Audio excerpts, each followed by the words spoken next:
Hello everyone, welcome to Last Day Academy. இந்த வீடியோல நம்ம 10th ஸ்டாண்டர்ட் சோஷியல் சயின்ஸ் சிவிக்ஸ்ல யூனிட் 2 தான் நம்ம பார்க்க போறோம். ஆல்ரெடி யூனிட் 1ல இந்தியன் கான்ஸ்டிடியூஷன் பிரீஃபா பார்த்தாச்சு. இப்போ சென்ட்ரல் கவர்மெண்ட் பார்க்க போறோம். சென்ட்ரல் கவர்மெண்ட்னா என்ன? நம்மளது ஃபுல்லா இந்தியான் பெரிய கண்ட்ரி இருக்கா, அதுல ஸ்டேட்ஸ் எல்லாம் பிரிச்சிருக்காங்க. எதுக்காக? நம்ம அங்கங்க இருக்கவங்க அங்கங்க அட்மினிஸ்ட்ரேஷன் பண்ணிக்கலாம், ஈஸியா இருக்கும்ன்ற பர்பஸ்க்காக. ஸோ என்னதான் தனித்தனியா நம்ம அட்மினிஸ்ட்ரேஷன் பண்ணாலுமே நம்மள ஹோலா அட்மினிஸ்ட்ரேஷன் பண்றது தான் இந்த சென்ட்ரல் கவர்மெண்ட். ஓகேங்களா? அதுதான் இங்க பார்க்க போறோம். இந்த லெசன் படிக்கும்போது என்னென்ன தெரியும்? பிரசிடென்ட், வைஸ் பிரசிடென்ட்னா யாரு, அதுக்கப்புறம் உங்களோட பவர்ஸ் என்ன, பிரைம் மினிஸ்டர், கவுன்சில் ஆஃப் மினிஸ்டர்ஸ்னா யாரு, லோக்சபா, ராஜ்யசபானா என்ன, சுப்ரீம் கோர்ட்னா என்ன, அதெல்லாம் நம்ம தெரிஞ்சுக்க போறோம். Okay, introduction. Central government is the supreme government in our country. அதாவது இதுதான் ஃபர்ஸ்ட் கவர்மெண்ட், சுப்ரீமா மேஜரா. Okay, the head of quarter of the central government is at New Delhi. அதாவது சென்ட்ரல் கவர்மெண்டோட ஹெட் எங்க? நியூ டெல்லி அப்படின்றாங்க. Articles 52 to 78 in part 5 of Indian constitution deals with the union executive. அதாவது யூனியன் எக்ஸிக்யூட்டிவ்னா யாரு? சென்ட்ரல் கவர்மெண்ட் தான் யூனியன் நம்ம சொல்றோம். ஓகே, யூனியன் அப்படின்னு சொல்றதே சென்ட்ரல் கவர்மெண்ட் தான். இவங்களோட எக்ஸிக்யூட்டிவ், அதாவது வேலை செய்வாங்க இல்லையா, அதெல்லாம் ஆர்டிகல் 52ல இருந்து 78 வரைக்கும் சொல்லியிருக்காங்க அப்படின்னு பார்க்க போறோம். The makers of Indian Constitution, by giving due recognition to the vastness and plural character of our nation, have provided a federal arrangement for our governance. அதாவது கான்ஸ்டியூஷனை மேக் பண்றவங்க இது இவ்வளோ பெரிய கண்ட்ரியா இருக்குப்பா, இல்ல நிறைய பேர் இருக்காங்க, அதான் ப்ளூரல்ஸ்ன்னு சொல்றாங்க, நிறைய ரிலீஜன், நிறைய லாங்குவேஜஸ்லாம் இருக்கு. ஸோ அதனால ஃபெடரல் அரேஞ்ச்மெண்ட் வந்து பண்ணியிருக்காங்க. அவங்க ஸ்டேட்ல இருந்து ரூல் பண்ணிக்கிற மாதிரி, லைக் குட்டி குட்டி இடத்துல அட்மினிஸ்ட்ரேஷன் பண்ணிக்கிற மாதிரி. The central government consists of 3 organs. மூணுமே நம்ம ஹியூமன் பாடிக்கு எப்படி நிறைய ஆர்கன்ஸ் இருக்கோ, சென்ட்ரல் கவர்மெண்ட்டுக்கு 3 ஆர்கன் இருக்கு. அது ஒன்று union executive, next legislature, next judiciary. ஓகேங்களா? யூனியன் எக்ஸிக்யூட்டிவ்ல யார் யார் இருப்பா? President, vice president, council of ministers headed by prime ministers, attorney general of India, இவங்கெல்லாம் இருப்பாங்க. நெக்ஸ்ட் யூனியன் லெஜிஸ்லேச்சரை தான் நம்ம பார்லிமெண்ட் அப்படின்னு சொல்றோம். ஓகேங்களா? இப்போ சென்ட்ரல் கவர்மெண்ட்னா என்னன்னு ரொம்ப பிரீஃபா கொடுத்துருப்பாங்க. சென்ட்ரல் கவர்மெண்டோட ஆர்கன்ஸ் என்ன? ஒன்னு எக்ஸிக்யூட்டிவ், இன்னொன்னு லெஜிஸ்லேச்சர், இன்னொன்னு ஜுடிஷியரி. ஜுடிஷியரினா என்ன? சட்டம், அப்புறம் அதோட கரெக்டா இருக்கா, இல்லை யாரா தப்பு பண்ணிட்டா பனிஷ்மெண்ட் கொடுக்கறது, அதெல்லாம் இவங்க பார்த்துப்பாங்க. லெஜிஸ்லேச்சர்னா என்ன? நமக்கு சட்டம் கிரியேட் பண்றவங்க, பவுண்டரிஸ் ஆல்டர் பண்றவங்க. நமக்கு எதாவது பிரச்சனைனா, இப்போ காலம் மாற மாற புது புது பிரச்சனைகள் வரும். ஸோ அதுக்கேற்ற மாதிரி லாஸ் எல்லாம் வேணும் இல்லையா, அதுதான் இந்த லெஜிஸ்லேச்சர். எக்ஸிக்யூட்டிவ்னா வேலை செய்யறவங்க, லைக் இதை பண்ணணும், அதை பண்ணணும், நெக்ஸ்ட் இப்படி பண்ணணும் அப்படின்னு சொல்லி ஒரு ஃப்ளோல கொண்டு போறவங்க தான் எக்ஸிக்யூட்டிவ். இதை யாரு? ஃபர்ஸ்ட் பிரசிடென்ட் ஆஃப் இந்தியா இருக்காங்க, next vice president, prime minister, next council of minister. ஓகேங்களா? லெஜிஸ்லேச்சர் அப்படின்னாலே நமக்கு பார்லிமெண்ட். பார்லிமெண்ட்ல தானே மெயின் சட்டம் வந்து கிரியேட் பண்றாங்க. அதுல வந்து ஒன்னு ராஜ்யசபா, இன்னொன்னு லோக்சபா அப்படின்னு பிரியும். ஜுடிஷியரின்னு பார்த்தாலே ஃபர்ஸ்ட் நமக்கு என்ன? சுப்ரீம் கோர்ட் ஆஃப் இந்தியா தான். நியூ டெல்லியில இருக்கே பாத்தீங்களா சுப்ரீம் கோர்ட், அதுதான். Next chief justice of India and other judges. Supreme கோர்ட்ல யார் இருப்பா? ஃபர்ஸ்ட் ஒரு சீஃப் ஜஸ்டிஸ், நடுவுல இத்தனை சேர் இருக்கும், நடுவுல ஒருத்தர் உட்காந்துருப்பாரு இல்லையா, அவர் தான் சீஃப் ஜஸ்டிஸ் ஆஃப் இந்தியா.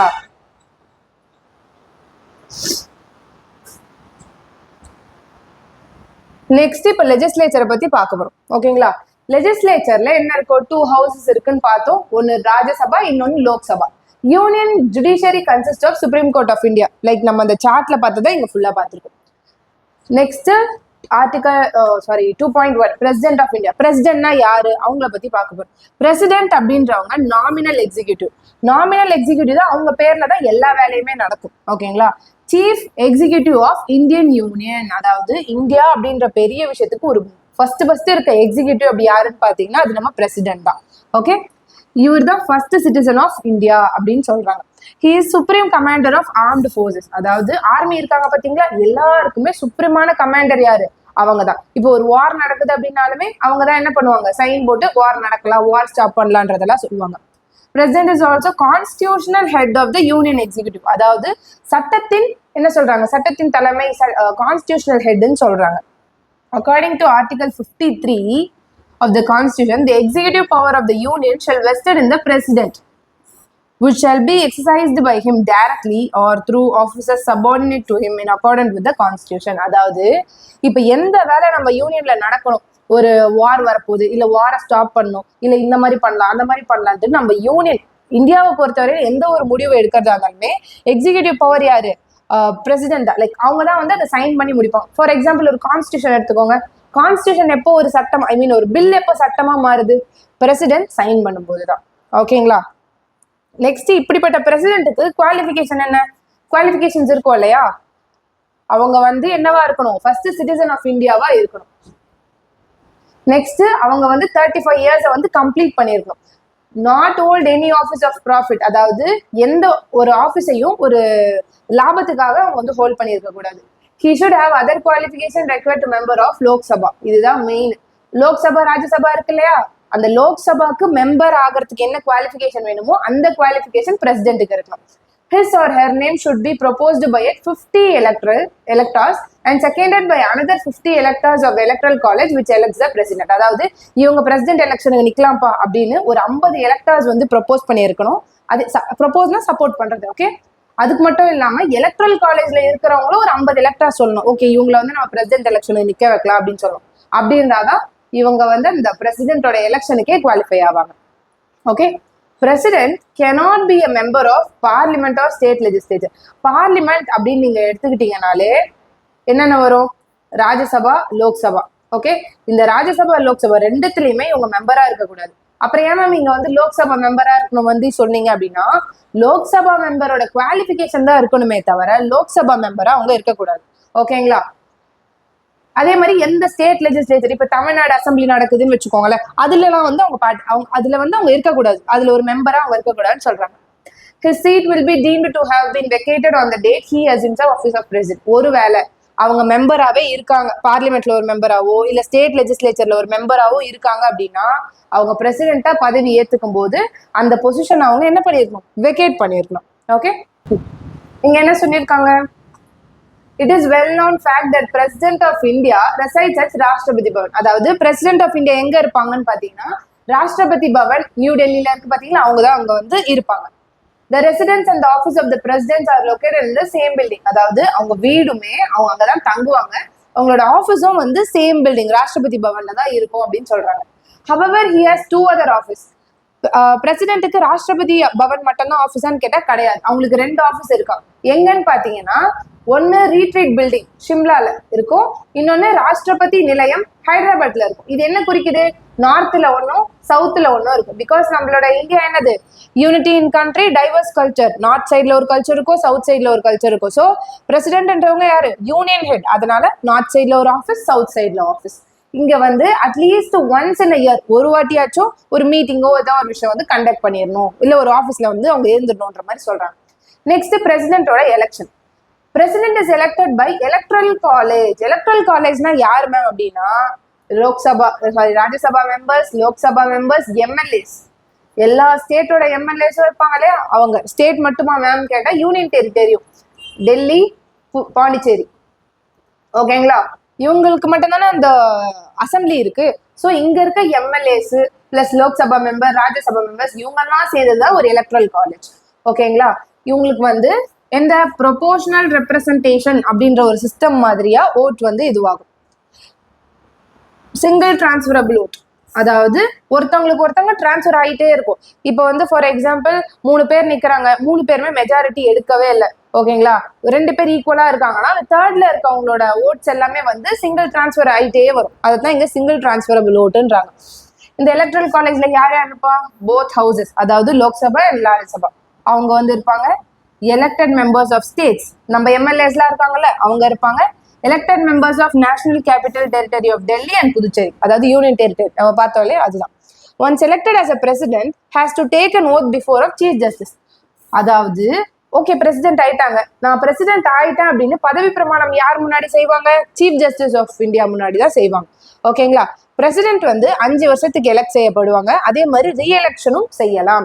இப்ப அமெரிக்காலாம் பாத்தீங்கன்னா பிரசிடென்ட் 2 வாட்டி தான் எலெக்ட் ஆகணும், அதுக்கப்புறம் பண்ண முடியாது. ஆனா நம்ம இந்தியாவில் அப்படி இல்லை, எத்தனை வாட்டி வேணாலும் எலெக்ட் ஆகலாம் அப்படின்னு சொல்லியிருக்காங்க. Okay, next powers of the president. பிரசிடென்ட்னு சொல்லிட்டீங்க, யூனியன் ஹெட்னு சொல்லிட்டீங்க, உங்களுக்கு என்னென்ன பவர்ஸ் இருக்கு. ஃபர்ஸ்ட் எக்ஸிக்யூட்டிவ் பவர்ஸ், அதாவது எதெல்லாம் வந்து அவங்க ஒரு வேலையா லைக் இது பண்ணணும் அது பண்ணணும் அப்படின்னு சொல்றாங்கன்னு பார்க்கலாம்.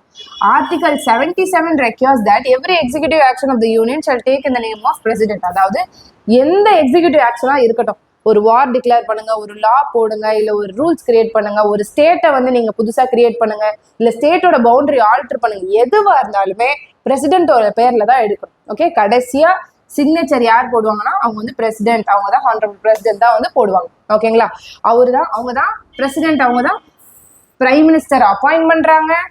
Other members of council of ministers. ஒரு எலெக்ஷன் நடக்குது அப்படின்னா கும்பலா நிறைய பேர் ஜெயிப்பாங்களா, ஜெயிச்சவங்க எல்லாம் ஒருத்தவங்களை ஹெட்டா காட்டுவாங்க, அவங்க தான் பிரைம் மினிஸ்டரா மாறுவாங்க. ஓகே, பிரசிடென்ட் வந்து அவங்கள ஓகேப்பா பதவி பிரமாணம் வந்து செஞ்சு வச்சிருவாங்க. நெக்ஸ்ட் பிரைம் மினிஸ்டரும் அந்த கும்பலா எலெக்ட் ஆனாங்க இல்லையா, அவங்களும் சேர்ந்து டிஸ்கஸ் பண்ணி யார் யாரெல்லாம் எந்தெந்த மினிஸ்டர்ல இருக்கலாம்னு சொல்லுவாங்க. மினிஸ்டர்ன்றது ஒரு தனித்தனி டிபார்ட்மெண்ட், ஹெல்த் மினிஸ்டரா இருங்க, எஜுகேஷன் மினிஸ்டரா இருங்க அப்படின்னு சொல்றதுதான். அவங்களையும் சேர்த்து பிரைம் மினிஸ்டர் கூடவே பிரசிடென்ட் தான் பதவி பிரமாணம் வந்து செஞ்சு வைப்பாங்க. ஓகேங்களா, அதே மாதிரி உங்களுக்கு போர்ட்ஃபோலியோஸ், எந்தெந்த போர்ட்ஃபோலியோஸ் வந்து கொடுக்கலாம், எந்தெந்த துறை கொடுக்கலாம் அப்படின்றதும் டிஸ்கஸ் பிரைம் மினிஸ்டர் சொல்லி பிரசிடென்ட் வந்து அப்பாயிண்ட் பண்ணுவாங்க. He is responsible for making variety of appointments. நிறைய அப்பாயின்மெண்ட்ஸ் பிரசிடென்ட்டோட நேம்ல தான் வரும். ஃபார் எக்ஸாம்பிள் நீங்க யூபிஎஸ்சியை கிளியர் பண்ணீங்க அப்படின்னாலுமே உங்களுக்கு வந்து ஃப்ரம் பிரசிடென்ட் ஆஃப் இந்தியா அப்படின்ற மாதிரி தான் அவங்களோட அப்பாயின்மெண்ட் வந்து பிரசிடென்ட் தான் பண்ற மாதிரி வரும். ஓகேங்களா, யார் யாருன்னு பார்க்கலாமா. கவர்னர்ஸ், ஒரு ஸ்டேட்டுக்கும் கவர்னர் இருப்பாங்கல்ல, அவங்க பிரசிடென்ட் தான் அப்பாயிண்ட் பண்ணுவாங்க. சீஃப் ஜஸ்டிஸ், சுப்ரீம் கோர்ட்ல இருப்பாங்களே ஒரு சீஃப் ஜஸ்டிஸ் ஆஃப் இந்தியா, அவங்க. மற்ற ஜட்ஜஸ், சுப்ரீம் கோர்ட்ல இருக்க ஜட்ஜஸ், மற்ற ஹைகோர்ட்ல உள்ள ஜட்ஜஸ், ஹைகோர்ட்ல உள்ள சீஃப் ஜஸ்டிஸ், அந்த மாதிரி எல்லாரையுமே அவங்க தான் அப்பாயிண்ட் பண்றாங்க. கூடவே அட்டார்னி ஜெனரல். யார் இந்த அட்டார்னி ஜெனரல் அப்படின்னு பாத்தீங்கன்னா இவங்களை அட்டார்னி ஜெனரல் ஆஃப் இந்தியான்னு சொல்லுவாங்க. இப்போ இந்தியாவுக்கு ஒரு சென்ட்ரல் கவர்மெண்ட்டுக்குன்னு ஒரு கேஸ் வாதாடணும் அப்படின்னா யார் வருவா, அட்டார்னி ஜெனரல் ஆஃப் இந்தியா தான் வருவாங்க. இவர் தான் சீஃபஸ்ட் லா. ஓகே, ஒரு சீஃப் லா மேக்கர் அது மாதிரி சொல்லலாம். ஓகே, கரெக்டா எக்ஸாக்டா சொல்லணும்னா இவர் தான் ஒரு சுப்ரீம் லாயர். ஓகேங்களா, எந்த கேஸா இருந்தாலும் இவங்க தான் ஃபர்ஸ்ட் போய் நிற்பாங்க. Next controller and auditor general of India. இவங்க வந்து என்ன பண்ணுவாங்கன்னு பாத்தீங்கன்னா நம்மளோட கணக்கு வழக்குலாம் இருக்கு இல்லையா, இது கரெக்டா தான் பண்ணியிருக்காங்களா அப்படின்னு சரி பார்ப்பாங்க. நெக்ஸ்ட் சீஃப் எலெக்ஷன் கமிஷனர், அதாவது எலெக்ஷன்ஸை நடத்துறவங்களோட ஹெட், அவங்களையும் அவங்க கூட இருக்க மற்ற 2 எலெக்ஷன் கமிஷனர்ஸையும் அவங்க தான் பிரசிடென்ட் தான் அப்பாயிண்ட் பண்ணுவாங்க.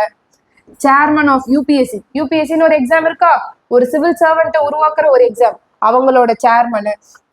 அதுக்கப்புறம் அம்பாசிடர்ஸ், ஹை கமிஷனர்ஸ், யாரெல்லாம் பெரிய பெரிய கமிஷனர்ஸா இருக்காங்களோ, வெளிநாட்டுல இருந்து நம்ம ஊருக்கு யாரா வராங்க, லைக் ஒரு டிப்ளமேட்டான ஒரு பப்ளிக் சர்வன்ட் பொசிஷன்ல வராங்க, அந்த மாதிரி எல்லாத்துக்குமே பிரசிடென்ட் தான் வந்து ரிலேட் ஆயிருப்பாங்க. நெக்ஸ்ட் பாத்தீங்கன்னா லெஜிஸ்லேட்டிவ் பவர், அதாவது அவங்களோட சட்டம் அதுக்கு ரிலேட்டடான பவர் என்ன இருக்கும் அப்படின்னு பாக்குறாங்க. He inaugurates the session of parliament by addressing it after the general election and also the beginning of the first session each year. Election முடியுதா, எலெக்ஷன் முடிஞ்ச உடனே ஃபர்ஸ்ட் டைம் பார்லிமெண்ட்டுக்கு எல்லாருமே போவாங்களா, அப்ப பார்லிமெண்ட் போகும்போது யார் அட்ரஸ் பண்ணுவா, பிரசிடென்ட் தான் ஃபர்ஸ்ட் அட்ரஸ் பண்ணும். இந்தியா கான்ஸ்டியூஷனுக்குள்ள இந்தியன் பார்லிமெண்ட் கூட வந்திருக்கீங்க அப்படி இப்படின்னு சொல்லி அவங்க தான் ஃபர்ஸ்ட் அட்ரஸ் பண்ணுவாங்க. அப்ப பண்ணுவாங்க. அதுக்கப்புறம் ஒரு வருஷம் ஒருத்தவங்க எலெக்ட் ஆனாங்கன்னா 5 வருஷம் இருப்பாங்களா, அந்த 5 வருஷத்துல ஒரு வருஷமும் ஃபர்ஸ்ட் மீட்டிங் நடக்கும் போதும் பிரசிடென்ட் தான் போய் என்ன பண்ணுவாங்க, இனாகுரேட் பண்ணி வைப்பாங்க. This address the essential identical in nature to speech from the throne. The president summons the parliament at least twice in a year. President வந்து பார்லிமெண்ட்ல அட்லீஸ்ட் 2 வாட்டியாச்சும் போய் சம்மன் பண்ணிட்டு வந்துருவாங்க அப்படின்னு சொல்றாங்க. நெக்ஸ்ட் பிரசிடென்ட் என்ன பண்ணுவாங்க, send messages to either house of the parliament with respect to bill pending in the house. ஏதாவது ஒரு ஹவுஸ்ல லோக்சபான்ற ஹவுஸ்லயோ இல்ல ராஜ்யசபான்ற ஹவுஸ்லயோ பில் ஒன்று பெண்டிங்கா இருக்குன்னு வச்சுக்கோங்களேன், இவங்க வந்து மெசேஜ் அனுப்புவாங்க, தம்பி இந்த பில் பெண்டிங்கா இருக்கு கொஞ்சம் மாத்திருங்க, இது உங்களுக்கு ஞாபகம் வச்சுக்க நான் சொல்றேன், ஓகே இது வந்து கொஞ்சம் சீக்கிரம் பாஸ் பண்ணுங்க, இல்ல இது என்னன்னு பாருங்க, இல்ல அது வந்து ரீகன்சிடர் பண்ணுங்கன்னா பிரசிடென்ட் தான் சொல்லுவாங்க. எல்லா பில்ஸுமே all bills passed by parliament become laws of act only after getting assent of president. பார்த்தோமா, பிரசிடென்ட் சைன் பண்ணாதான் அது லாவாவே மாறும். Okay, money bills cannot be introduced in the parliament without his approval.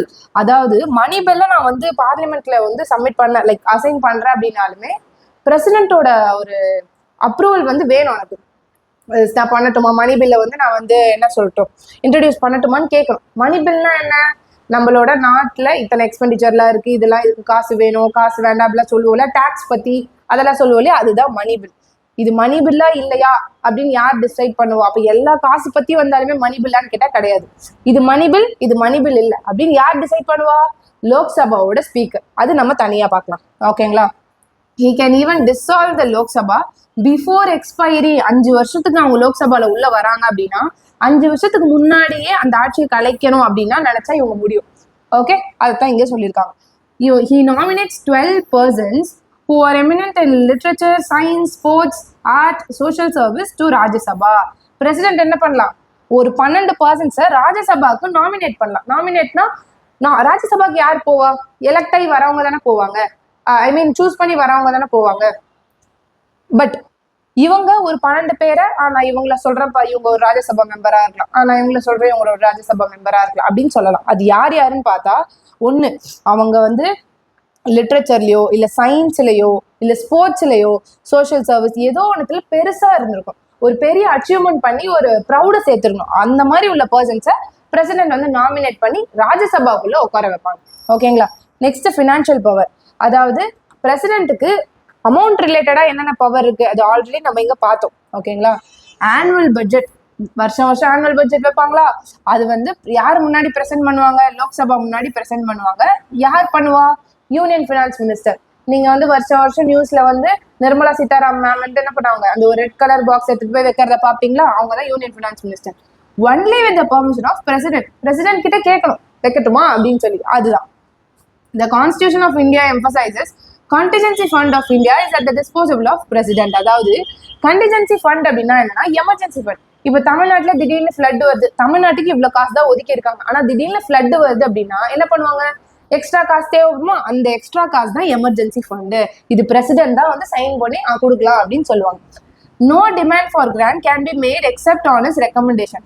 Demand for grant அப்படின்னா இப்போ health டிபார்ட்மெண்ட்டுக்கு இவ்வளோ காசு வேணும் இந்த வருஷம், இந்த அப்கமிங் வருஷத்துல நான் இவ்வளோ செய்யணும் அப்படின்னு நினைக்கிறேன்னா உங்களுக்கு ஒரு காசு தேவையில்ல, அந்த காசை நீங்க வந்து கேட்க போறீங்க, பார்லிமெண்ட்ல வந்து வச்சு கேட்க போறீங்க அப்படின்னா இதுக்குமே பிரசிடென்ட்டோட அப்ரூவல் வேணும். அதுதான் இங்க எழுதியிருக்க. டிமாண்ட் ஃபார் கிராண்ட் தான் estimated expenditure for upcoming financial year. இதுக்கப்புறம் ஹெல்த் டிபார்ட்மெண்ட் நான் இவ்வளோ செலவு பண்ணணும்னு நினைக்கிறப்பா அப்படின்னு நீங்க பார்லிமெண்ட்ல வைக்கிறீங்கன்னா பிரசிடென்ட்டை கேட்டுதான் அது பண்ணணும். ஓகேங்களா. He make advances out of contingency fund of India to meet any unexpected expenditure. இப்போ ஆனுவல் பட்ஜெட் போடல, அதுக்கு முன்னாடி ஏதோ ஒரு முக்கியமான செலவு வருது அப்படின்னா இவங்க அட்வான்ஸ் பண்ணலாம், அந்த எமர்ஜென்சி ஃபண்ட்ல இருந்து அட்வான்ஸ் பண்ணி எடுத்து கொடுக்கலாம். He constitute finance commission every 5 years. 5 வருஷம் முடிஞ்சதுக்கு அப்புறமா ஃபினான்ஸ் கமிஷன் ஒன்று வைப்பாங்க. யார் யாருக்கு என்னென்ன நிதி நிலை, இப்போ நம்ம இந்தியாவில் என்ன சுச்சுவேஷன் இருக்கு, எல்லாருமே கவர்மெண்ட் எம்ப்ளாயோ இல்ல விற்கிற விலைவாசியோ எல்லாமே கரெக்டா இருக்கா, அந்த மாதிரி ஃபினான்ஸ் கமிஷன் போடுறது எவ்ரி 5 years ஒன்ஸ் இவங்க தான் வந்து போடுங்க அப்படின்னு சொல்லி ஆர்டர் போடுறாங்க. ஓகேங்களா. Next judicial power. என்னென்ன கோர்ட்டு அந்த ரிலேட்டடா என்னென்ன பவர் இருக்குன்னு பார்க்கலாம். Article 72 confers on the president power to grant. President வந்து மன்னிக்கலாம்னு சொல்லுவாங்க. ஓகேவா. ஒன்னு பேர்டன், ஒன்னு மன்னிச்சு விடலாம், இல்ல ரெப்ரைவ். ரெப்ரைவ்னா ஒரு குற்றவாளிக்கு ஒரு தண்டனை இருக்கு அப்படின்னா அதை டிலே பண்ணலாம். ஓகே, 2 வருஷம் இருக்கிறத ஒரு 3 வருஷம் கழிச்சு தூக்கு தண்டனை போடுங்க, இல்ல 2 வருஷம் கொடுத்துருக்காத 1 வருஷத்துலயே சீக்கிரம் விட்டுருங்க, அந்த மாதிரி சொல்லலாம். ரெப்ரைவ்னா டிலே பண்றது. ஓகேங்களா.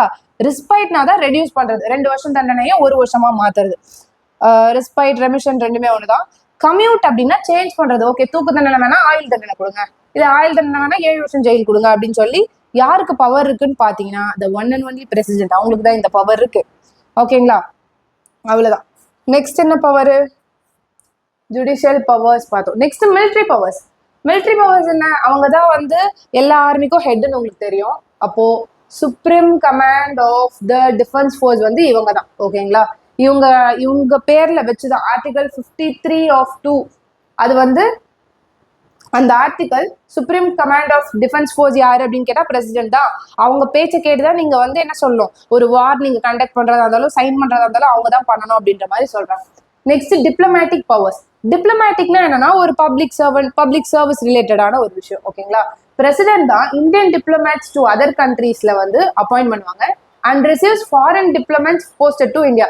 இப்போ இந்தியால இருந்து ஐஎஃப்எஸ் ஆஃபீஸர் போறாங்கப்பா, போய் இப்போ நான் வந்து யூகேல போய் ஒரு ஆஃபீஸரா நான் உட்காடுறேன், அப்ப அவங்களெல்லாம் யார் அப்பாயிண்ட் பண்ணுவா, பிரசிடென்ட் தான் அப்பாயிண்ட் பண்ணுவாங்க. இதே போல லண்டன்ல இருந்தோம், அதாவது யூகேல இருந்தோம் இந்தியால வந்து அம்பாசிடரா வராங்க இல்லையா, அவங்கள யார் அப்பாயிண்ட் பண்ணுவான்னு கேட்டா அவங்களையும் பிரசிடென்ட் தான் அப்பாயிண்ட் பண்ணுவாங்க. ரிசீவ்ஸ் அப்பாயிண்ட் பண்ண மாட்டாங்க, ரிசீவ்ஸ் ஃபாரின் டிப்ளமேட்ஸ். அவங்க வரவங்கள இவங்க தான் ஃபர்ஸ்ட் ரிசீவ் பண்ணுவாங்க, ஓகே இவங்க வரட்டும் அப்படின்ற மாதிரி. ஓகேங்களா.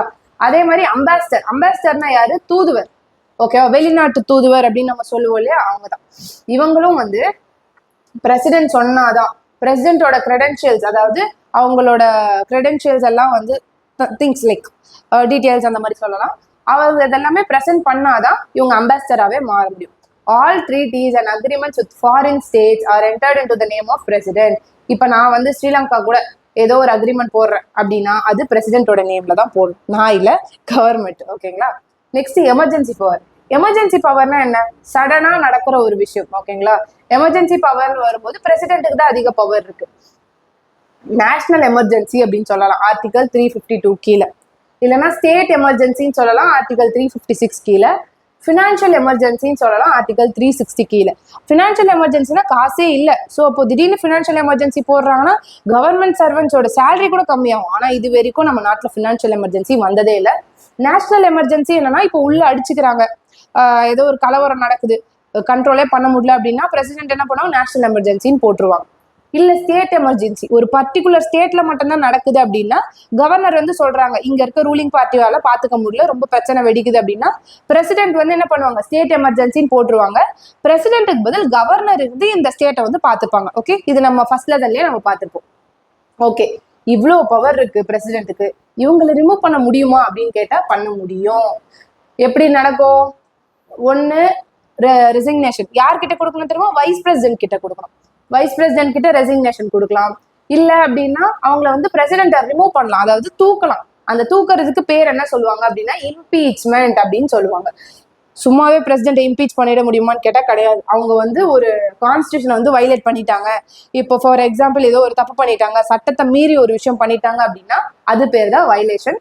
இம்பீச்மெண்ட்ன்றது பண்ணலாம், அது ஆர்டிகல் 61ல கொடுத்துருக்காங்க. இம்பீச்மெண்ட் எப்படி மேம் பண்றது அப்படின்னு பாத்தீங்கன்னா, இந்த ஆக்ஷன் வந்து ஒரு ரெசல்யூஷன் மாதிரி இருக்கும். இப்போ எப்படி பில் பார்லிமெண்ட்ல வைக்கிறாங்க, ஸோ அந்த மாதிரி ரெசல்யூஷன் அப்படின்றத either house of the parliament, ஒன்னு லோக்சபால இருந்தும் ஸ்டார்ட் பண்ணலாம், இல்ல ராஜ்யசபால இருந்தும் ஸ்டார்ட் பண்ணலாம். ஓகேங்களா. பிரசிடென்ட்டோட இம்பீச்மெண்ட் லோக்சபால இருந்தும் ஸ்டார்ட் பண்ணலாம், ராஜ்யசபால இருந்தும் ஸ்டார்ட் பண்ணலாம். ஆனா ஸ்டார்ட் பண்ணா இப்போ நான் ஒரு லோக்சபா மெம்பர், நான் வந்து பிரசிடென்ட் இம்பீச் பண்றேன் அப்படின்னு சொன்னா அது தப்பு. நான் வந்து அப்படி சொல்றேன் அப்படின்னா எனக்கு சப்போர்ட் வந்து not less than 1/4 of the strength, அதாவது ஒரு 100 பேர் இருக்காங்க அப்படின்னு பாத்தீங்கன்னா ஒரு 25 பேர் சப்போர்ட்டாவது எனக்கு இருக்கணும். ஓகேங்களா, அதுதான் 1/4 சப்போர்ட் வந்து இருக்கணும். ஓகே, அதுக்கப்புறம் the president in spite of conclusion of his term continue to hold office until his successor enters meeting. ஓகேங்களா, அது சப்போர்ட் பண்ணணும், சப்போர்ட் பண்ணி எல்லாருமே பாஸ் பண்ணாதான் இம்பீச்மெண்ட்ன்றது ஆகும். இன்னொன்னு, பிரசிடென்ட் வந்து 5 வருஷம் முடிஞ்சிச்சு உடனே காலி பண்ணிடுவான்னு கேட்டா கிடையாது. அவரோட சக்சஸர், அதாவது அடுத்த பிரசிடென்ட் வர வரைக்குமே அவர் வந்து ஆஃபீஸை ஹோல்ட் பண்ணலாம் அப்படின்னு சொல்றாங்க. ஓகேங்களா. Next vice president. Vice president என்ன? அவங்க தான் வந்து ஒரு செகண்ட் ஹையஸ்ட் ஆஃபீஸ் இந்த கண்ட்ரி. பிரசிடென்ட் வந்து ஃபர்ஸ்ட்னா vice president second. He is accorded and rank next to the president அப்படின்னு சொல்றாங்க. This office is modelled on lines of American vice president, அதாவது அமெரிக்கன் வைஸ் பிரசிடென்ட்டை பார்த்து தான் நம்ம வந்து இங்க இந்த மாடல் கிரியேட் பண்ணன்ற மாதிரி சொல்றாங்க. ஓகேங்களா. நெக்ஸ்ட் ஃபர்ஸ்ட் வைஸ் பிரசிடென்ட் யாரு? இங்க போட்டோ கொடுத்துருக்காங்க பாருங்க, டாக்டர் ராதாகிருஷ்ணன். இவர் தான் first vice president of India. ஓகேங்களா. ஆர்டிகல் 63 கான்ஸ்டியூஷன் என்ன ப்ரொவைட் பண்ணுதுன்னா வைஸ் பிரசிடென்ட்னா யாரு, அவங்களோட ஆஃபீஸ், அதை பத்தி எல்லாமே சொல்றாங்க. Okay, qualification. வைஸ் பிரசிடென்ட் ஆகிறதுக்கு என்னென்ன குவாலிஃபிகேஷன் என்ன ஆகணும்? சிட்டிசனா இருக்கணும், 35 வயசு கம்ப்ளீட் பண்ணியிருக்கணும், எந்த ஆஃபீஸ் லாபத்துக்காக எந்த ஆஃபீஸும் அவங்க வச்சிருக்க கூடாது. அது மட்டும் இல்லாம ஒரு ராஜ்யசபா மெம்பரா வரதுக்கு என்ன குவாலிஃபிகேஷன் இருக்கணுமோ அந்த குவாலிஃபிகேஷன் இருந்தாதான் வைஸ் பிரசிடென்ட் எலெக்ஷனுக்கு டிக் ஓகே நிக்கலாம் அப்படின்ற மாதிரி சொல்லுவாங்க. ஓகேங்களா. நெக்ஸ்ட் எலெக்ஷன் எப்படி பண்றாங்க, அவங்களோட டேர்ம் என்னன்னு பார்க்கலாம். ஆர்டிகல் 66 of 1 அவங்க என்ன சொல்றாங்க, ஆர்டிகல் 66 of 1ல என்ன சொல்றாங்க, பிரசிடென்ட் மாதிரியே வைஸ் பிரசிடென்ட்டும் இன்டைரக்டா தான் வந்து பண்ணுவாங்க, அதை தான் இங்க நாட் டைரக்ட்லின்னு கொடுத்துருக்காங்க. ஓகேங்களா. Indirect election. இவங்களோட டேர்ம் என்ன, 5 years. அவரோட ஆஃபீஸ் வந்து அதுக்கு முன்னாடியே கூட டெர்மினேட் ஆயிடும். எப்படி? ஒன்னு ரிசைன் பண்ணலாம், பிரசிடென்ட் கிட்ட ரிசைனேஷன் கொடுக்கலாம், இல்லைன்னா அவங்க இறந்து போயிட்டாங்க அப்படின்னா, இல்லைன்னா ரிமூவல், அதே இம்பீச்மெண்ட் ப்ரொசீஜர் பார்த்தோம் இல்லையா அது. He is eligible for re-election. Vice president அவரோட டேர்ம் முடிஞ்சிருச்சு, திருப்பி ரீஎலெக்ட் ஆகலாமான்னு கேட்டா ஆகலாம், எலிஜிபிள் இருக்கு அவங்களுக்கு. ஓகேவா. Till then, Deputy Chairman of Rajya Sabha can perform the duties of the Chairman of Rajya Sabha. அது வரைக்கும் இப்போ வைஸ் பிரசிடென்ட் ரீஎலெக்ட் ஆகிற வரைக்கும் டெபுட்டி சேர்மன் அப்படின்றவங்க தான் என்ன பண்ணுவாங்க, சேர்மன் ஆஃப் ராஜ்யசபா டியூட்டிஸை பண்ணுவாங்க.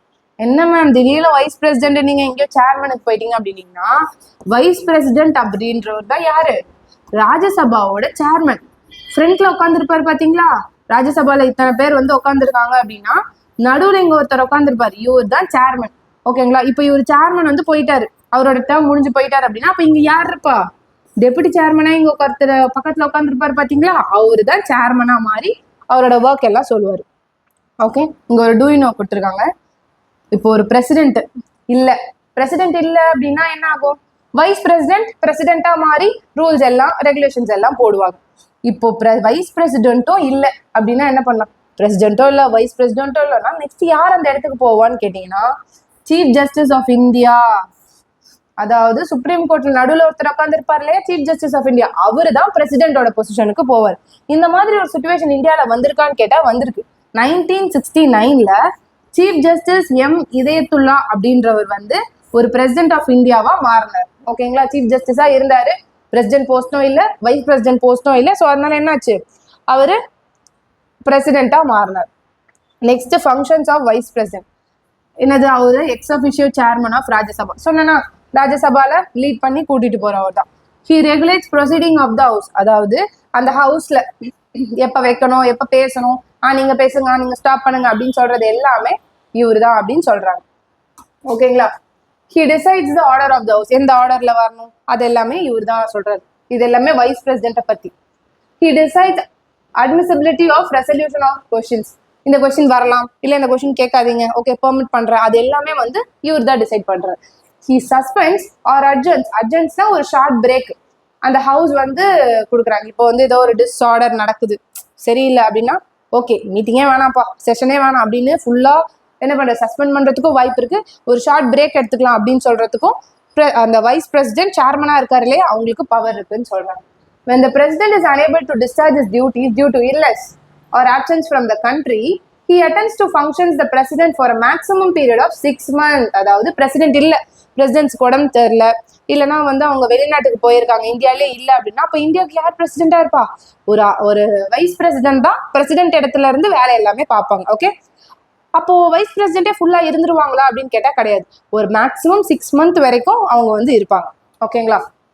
ஓகே, இப்படிப்பட்ட வைஸ் பிரசிடென்ட்டை ரிமூவல் பண்ற ப்ரொசீஜர் என்ன அப்படின்னு பாத்தீங்கன்னா, vice president may be removed from his office by resolution of council of states. அதாவது பிரசிடென்ட்டுக்கு லோக்சபாவும் நம்ம வந்து ரெசல்யூஷன் பாஸ் பண்ணலாம், ராஜ்யசபாவும் பாஸ் பண்ணலாம்னு பார்த்துருப்போம். பட் வைஸ் பிரசிடென்ட்டுக்கு ராஜ்யசபா தான் பாஸ் பண்ண முடியும். அதுவும் வந்து மெஜாரிட்டி வந்து அங்க வந்து ஒத்துக்கணும். மெஜாரிட்டி அங்க ஒத்துக்கிட்டு அது அப்படியே லோக்சபா போய் லோக்சபாலையும் பீப்புள்ஸ் எல்லாம் ஒத்துக்கணும்.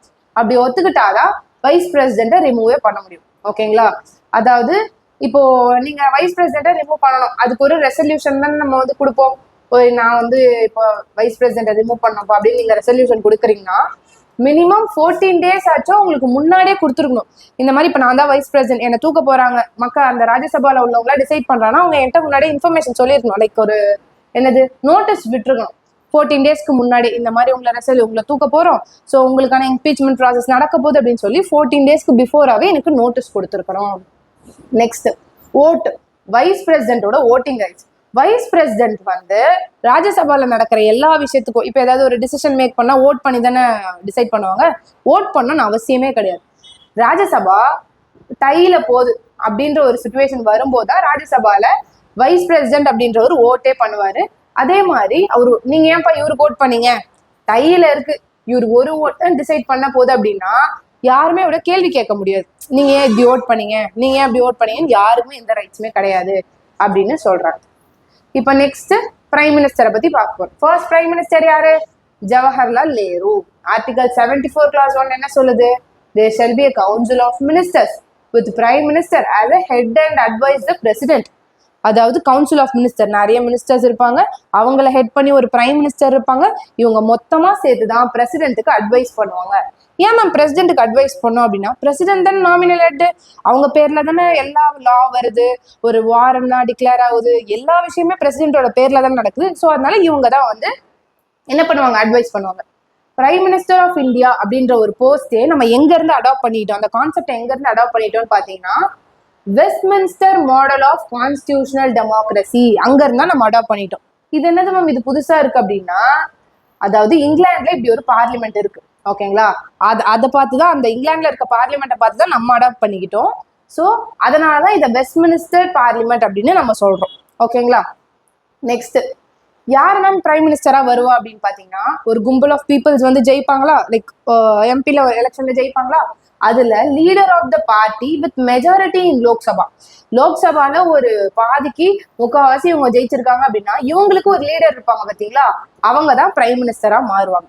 தி other ministers are appointed by the president on the advice of prime minister. இங்க இருக்கிறவங்கல நிறைய பேர் இருப்பாங்க, அவங்கள எல்லாரையுமே மினிஸ்டர்ஸை கொஞ்சம் பேர் தானே அப்பாயிண்ட் பண்ணுவோம்.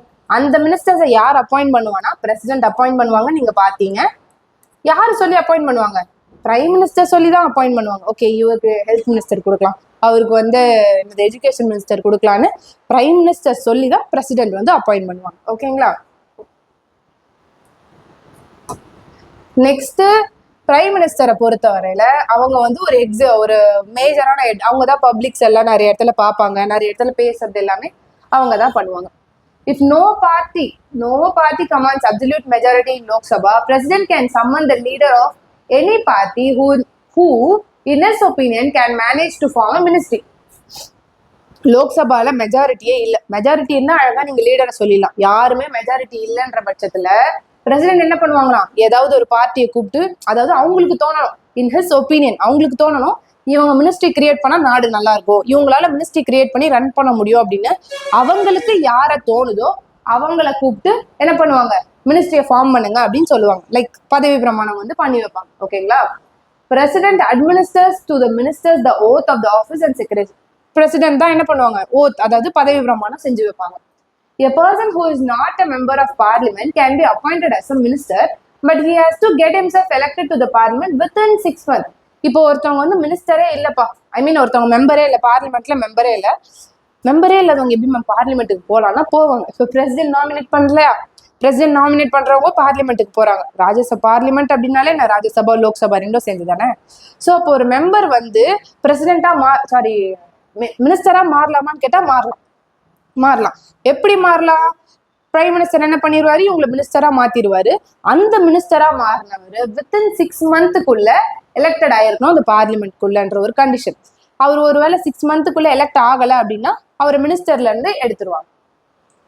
மினிஸ்டர்ஸ் அதாவது எல்லா மந்திரிகளும் தான் individually and collectively responsible to Lok Sabha. லோக்சபாவை பார்த்துக்கிறதே இவங்க தான். லோக்சபா பார்த்துக்கிறதுனா என்ன, அதனோட சட்டம், வழிமுறைகள், நெறிமுறைகள் எல்லாத்தையும் பார்த்துக்கிறது இவங்க தான் சொல்றாங்க. சரி, ஓகே, பிரைம் மினிஸ்டரோட டியூட்டிஸ் என்ன அப்படின்னு பார்க்கலாம். பிரைம் மினிஸ்டரோட டியூட்டிஸ் என்ன, ஆர்டிகல் 78 வந்து தெளிவா பிரைம் மினிஸ்டரோட டியூட்டிஸ் எல்லாமே மென்ஷன் பண்றாங்க, ஓகேங்களா? பிரைம் மினிஸ்டர் தான் ரேங்க் ஆஃப் அவரோட மினிஸ்டர், இந்த மினிஸ்டருக்கு இந்தந்த ரேங்க் அப்படின்றதெல்லாம் டிசைட் பண்ணுவாரு. எந்தெந்த டிபார்ட்மெண்ட் அப்படின்றதும் பிரைம் மினிஸ்டர் தான் முடிவு எடுப்பாரு, ஓகேங்களா? அதே மாதிரி ஒரு கேபினெட் மீட்டிங்கோ இல்லை ஏதாவது ஒரு மீட்டிங் நடக்குதுன்னா அவர் தான் டேட்ஸ் ஃபிக்ஸ் பண்ணுவாரு. அந்த மீட்டிங்கோட அஜெண்டானா மோட்டோ மாதிரி அதோட மைய கருத்து என்னன்றது, ஓகேங்களா? அதெல்லாம் டிசைட் பண்ணுவாரு. விச் ஹீ ப்ரிசைஸா அப்ப நடக்கிற எல்லா மீட்டிங்கும் இவர் தான் டேட் ஃபிக்ஸ் பண்ணுவாரான்னு கேட்டா கிடையாது, ஓகேங்களா? எந்தெந்த மீட்டிங்க்கு டேட் ஃபிக்ஸ் பண்ணுவாருன்னு பாத்தீங்கன்னா அவரு முன்னாடி நிக்கிற ஒரு மீட்டிங்க்கு மட்டும்தான் ஒரு டேட் எல்லாமே சொல்லுவாரு. பிரைம் மினிஸ்டர் இன்ஃபார்ம்லி கன்சல்ட், இன்ஃபார்ம்லினா ஃபார்மலா கிடையாது, consult 2 or 3 of his senior colleagues when he doesn't have convenes a cabinet meeting. அதாவது convene a cabinet meeting. பிரசிடென்ட்டுக்கு பிரைம் மினிஸ்டர் வந்து அவரோட சீனியர் கொலீக்ஸ், அவரோட மூத்தவங்க யாரா இருக்காங்க அப்படின்னா நேஷன் விஷயத்துல அவங்க கன்சல்ட் பண்ணிக்கலாம், இந்த கரெக்டா இது பண்ணலாமா அப்படின்னு கன்சல்ட் பண்ணிக்கலாம். Prime minister supervises the work of various minister. அதுதானே பிரைம் மினிஸ்டர் மற்ற மினிஸ்டர்ஸ் இருக்கவங்களோட வேலையெல்லாம் மேல் பார்வை பார்த்துப்பாங்க. To communicate to the president all decision of council of ministers connecting to the government of the affairs of the union and proposal of the registration. அதாவது பிரசிடென்ட்டுக்கு சொல்லணும், prime மினிஸ்டரும் council of மினிஸ்டரும் decide பண்ணுவாங்க சில விஷயத்தெல்லாம், அதை பிரசிடென்ட் கிட்ட சொல்றவங்களே prime minister தான் அப்படின்ற மாதிரி சொல்றாங்க, ஓகேங்களா? அப்போ இது என்னது, prime minister act as a link between president and council of ministers, ஓகேங்களா? Next, prime minister is the leader of the nation. நேஷனோட லீடர் யாரு, prime minister. Chief spokesperson, அதாவது எல்லா இடத்துலயும் இப்போ நீங்களே பார்க்கலாம், பிரசிடென்ட் அதிகமா பேசுறாங்களா பிரைம் மினிஸ்டர் அதிகமா பேசுறாங்களான்னு பாத்தீங்கன்னா பிரைம் மினிஸ்டர் தான் எல்லா இடத்துலயும் அதிகமா பேசுவாங்க, ஓகேங்களா? Next, As the leader of the nation, the Prime Minister represent our nation at all international conference. நம்மளோட நேஷனோட லீடர் யாரு? Prime minister. அப்போ இப்போ ஒரு காமன்வெல்த்னு ஒரு இன்டர்நேஷனல்ல நடக்குது, சம்மிட் நடக்குது, ஒரு சார்க், இது எல்லாமே ஒரு மீட்டிங் மாதிரின்னு வச்சுக்கோங்களேன். அந்த மீட்டிங்ல போய் நிக்கணும் அப்படின்னா இந்தியாவை யார் ரெப்ரசென்ட் பண்ணி போவா? பிரைம் மினிஸ்டர் தான் போவார். Council of Minister. After the election, the President of India, on advice of the Prime Minister, appoints the Council of Minister. அதாவது ஒரு எலெக்ஷன் முடிஞ்சதுக்கு அப்புறமா பிரைம் மினிஸ்டர் வந்து இவங்களெல்லாம் நம்ம மினிஸ்டரா அப்பாயிண்ட் பண்ணலாம்னு சொல்லுவாங்க. ஸோ பிரசிடென்ட்டும் என்ன பண்ணுவாங்க? ஓகே, நான் அப்பாயிண்ட் பண்றேன் அப்படின்னு சொல்லி அப்பாயிண்ட் பண்ணுவாங்க. அதாவது பதவி பிரமாணம் செஞ்சு வைப்பாங்க. சரிங்களா? சரி, ஓகே, எலெக்ஷன்ல நிறைய பேர் ஜெயிக்கிறாங்க. அப்ப ஜெயிச்ச எல்லாருமே மினிஸ்டர் ஆயிடலாமா? இல்ல இஷ்டத்துக்கு தான் மினிஸ்டர்ஸ் நம்பரை கூட்டிக்கலாமா? அதுதான் கிடையாது. Constitution restricts number of council of minister including prime minister to 15% of total members of Lok Sabha. அதாவது லோக் சபால ஒரு 100 மெம்பர்ஸ் வந்து எலெக்ட் ஆகுறாங்கன்னு வச்சுக்கோங்களேன். அதுல 15% எவ்வளோ? 15 பேர். இவங்க மட்டும்தான் என்ன பண்ண முடியும்? மினிஸ்டர்ஸா இருக்க முடியும். 15 மினிஸ்டர்ஸ் தான் செலக்ட் பண்ணும். அந்த 15 மினிஸ்டர்ஸ்லயும் பிரைம் மினிஸ்டர் ஒருத்தர். அப்போ பேலன்ஸ் எத்தனை? 14 மினிஸ்டர்ஸ் தான் செலக்ட் பண்ணவே முடியும். ஓகேங்களா? இது ஃபார் எக்ஸாம்பிளுக்கு சொல்றேன். ஆனா நம்மளோட லோக்சபா ராஜ்யசபால மெம்பர்ஸ் வந்து அதிகமா இருப்பாங்க. ஓகே, மினிஸ்டர்ஸை வந்து எப்படி கிளாசிஃபைட் பண்றாங்க பாத்தீங்கன்னா, ஒன்னு கேபினெட் மினிஸ்டர், இன்னொன்னு மினிஸ்டர்ஸ் ஆஃப் ஸ்டேட், இன்னொன்னு டெபுட்டி மினிஸ்டர். கேபினெட் மினிஸ்டர்ஸ்னா யாரு? இவங்க வந்து ஒரு இன்ஃபார்மல் பாடி. இதுல வந்து நிறைய சீனியர் மினிஸ்டர்ஸ் தான் வந்து இருப்பாங்க. இவங்க தான் நியூக்ளியஸ் ஆஃப் த அட்மினிஸ்ட்ரேஷன் சொல்றாங்க. அதாவது மையப்புள்ளியே இவங்க தான். இவங்க கிட்ட இருந்தா முக்கியமான டிசிஷன்ஸ் எல்லாமே வரும். For example defence, finance, external affairs, home, இது எல்லாமே. எக்ஸாம்பிள் சொல்லணும்னா இப்போ ஒரு ஆப்ரேஷன் சிந்தூர் நடந்தது. ஒரு டெரரிஸ்ட் அட்டாக்கு பதிலடி கொடுக்கணும்னு நம்ம நினைச்சோம். இதெல்லாம் எல்லா மினிஸ்டர்ஸையும் உட்கார வச்சு பேசுவாங்களா? கிடையாது. முக்கியமான கேபினெட் மினிஸ்டர்ஸ் யாரோ அவங்கள மட்டும் உட்கார வச்சு தான் பேசுவாங்க. Next ministers of state. இவங்க வந்து ஒரு செகண்ட் கேட்டகரி மினிஸ்டர்ஸ்ல வந்து வராங்க. இவங்க வந்து ஒரு மினிஸ்ட்ரிஸ்க்கோ இல்ல டிபார்ட்மெண்ட்ஸ்க்கோ இன்சார்ஜா இருப்பாங்க. ஃபினான்ஸுக்கு ஒருத்தவங்க, எஜுகேஷனுக்கு ஒருத்தவங்க, ஹெல்த்துக்கு ஒருத்தவங்கன்னு ஒரு துறைக்கு ஒரு ஹெட்டா வந்து இருப்பாங்க. ஓகேங்களா? அதே மாதிரி இவங்க இந்த கேபினெட் மீட்டிங்ல பார்ட்டிசிபேட் பண்ணுவாங்களான்னு கேட்டா கிடையாது. கேபினெட் மினிஸ்டர்ஸ் வந்து ஓகே, இதுக்கு வந்து இவர் வந்தா கரெக்டா இருக்கும்னு அவங்க இன்வைட் பண்ற வரைக்கும் இந்த மினிஸ்டர்ஸ் ஆஃப் ஸ்டேட் வந்து போக முடியாது. மினிஸ்டர்ஸ் ஆஃப் ஸ்டேட்னா உடனே நம்மளோட தமிழ்நாடு ஸ்டேட் மினிஸ்டர்ஸ் நினைச்சுக்காதீங்க. மினிஸ்டர்ஸ் ஆஃப் ஸ்டேட்னா சென்ட்ரல் மினிஸ்டர்ஸ் தான் சொல்றாங்க. ஓகே, கேபினெட் மினிஸ்டர்ஸ்னா முக்கியமான ஒரு body, informal body. Prime minister, இப்போ நான் தான் பிரைம் மினிஸ்டர்னு வச்சுக்கோங்களேன். எனக்கு இவங்கெல்லாம் இருந்தா எனக்கு டிசிஷன்ஸ் இன்னும் நல்லா இருக்கும்னு நான் நினைக்கிறேன்னா அவங்களை மட்டும் நான் கேபினெட் மினிஸ்டர்ஸ்ல வச்சுப்பேன். ஓகே, தேர்ட் வந்து பாத்தீங்கன்னா டெபுட்டி மினிஸ்டர். டெபுட்டி மினிஸ்டர் அப்படின்னா இதுதான் லோவஸ்ட் ரேங்க் மினிஸ்டர். இவங்க வந்து என்ன பண்ணுவாங்க? அசிஸ்ட் பண்ணுவாங்க. ஒன்னு மினிஸ்டர்ஸ்க்கோ இல்லைன்னா வந்து இந்த கேபினெட் மினிஸ்டர்ஸ்க்கோ அசிஸ்டண்டா வந்து இருப்பாங்க. அந்த மாதிரி ஞாபகம் வச்சுக்கலாம். ஓகேங்களா? அவங்களோட டியூட்டிஸ் எல்லாம் வந்து பாத்துக்கிறது ஒரு அசிஸ்ட் ஹெல்ப் பண்ணுவாங்க. நெக்ஸ்ட் பாத்தீங்கன்னா பார்லிமெண்ட் ஆஃப் இந்தியா. பார்லிமெண்ட் அப்படின்றது என்ன தெரியும்? Legislative organ of union government. ஒரு சட்டத்துக்கு ஒரு ஆர்கன், அந்த மாதிரி. ஓகே, பார்லிமெண்ட்ல என்னென்ன இருக்கும்? 3 விஷயம் இருக்கும். ஒன்னு பிரசிடென்ட், இன்னொன்னு வந்து ராஜ்யசபா, இன்னொன்னு வந்து லோக்சபா. ராஜ்யசபாவோட இன்னொரு நேம் தான் என்ன? Council of states. லோக்சபாக்கு இன்னொரு நேம் கவுன்சில் ஆஃப் பீப்புள். ஓகேவா? ஏன்னா இவங்க மக்களால டைரக்டா வந்து எலெக்ட் பண்ணி போறாங்க. ராஜ்யசபால வந்து ஸ்டேட்ஸ், ஒரு ஸ்டேட்ஸ்ல இருந்து ஆள் வந்து செலக்ட் பண்ணி அனுப்புறாங்க. ஓகேங்களா? பிரசிடென்ட் ஏன் பார்லிமெண்ட்ல வராங்க அப்படின்னு கேட்டா, பிரசிடென்ட் லோக்சபாலையும் மெம்பரா இருக்கக்கூடாது, ராஜ்யசபாலையும் மெம்பரா இருக்கக்கூடாது. ஸோ பிரசிடென்ட் எதுல வராங்க? பார்லிமெண்ட் அப்படின்ற ஒரு கான்செப்ட்ல லோக்சபா, ராஜ்யசபா அண்ட் பிரசிடென்ட் அப்படின்னு ஒரு கான்செப்ட்ல வராங்க. ஓகேங்களா? ராஜ்யசபா அப்படின்றது அப்பர் ஹவுஸ், லோக்சபா அப்படின்றது லோவர் ஹவுஸ். அதனால இதை நம்ம என்னன்னு சொல்றோம்? பை கேமரல் லெஜிஸ்லேச்சர்னு சொல்றோம். சில இடத்துலலாம் ஒரே லெஜிஸ்லேச்சர் மட்டும் தான் இருக்கும். ஒரு ரூல் பாஸ் ஆகுது அப்படின்னா ஓகே, எல்லாரும் ஓகே சொல்லிட்டாங்க, லாவா மாத்திரலாம் அப்படின்னு இருக்கும். ஆனா நம்ம சில கண்ட்ரீஸ் எல்லாம் பார்த்தா பை கேமரல் லெஜிஸ்லேச்சர் வந்து இருக்கும். இதனால என்ன யூஸ்ன்னு கேட்டீங்கன்னா, இப்போ லோக்சபா ஒரு டிசிஷன் எடுக்குது, அது தப்பா இருக்கு, இல்ல இப்படி ஒரு ஐடியா இதுல வைக்கலாமே, இல்ல இது கொஞ்சம் சரியில்லை அப்படின்னா ராஜ்யசபா வந்து என்ன பண்ணுவாங்க?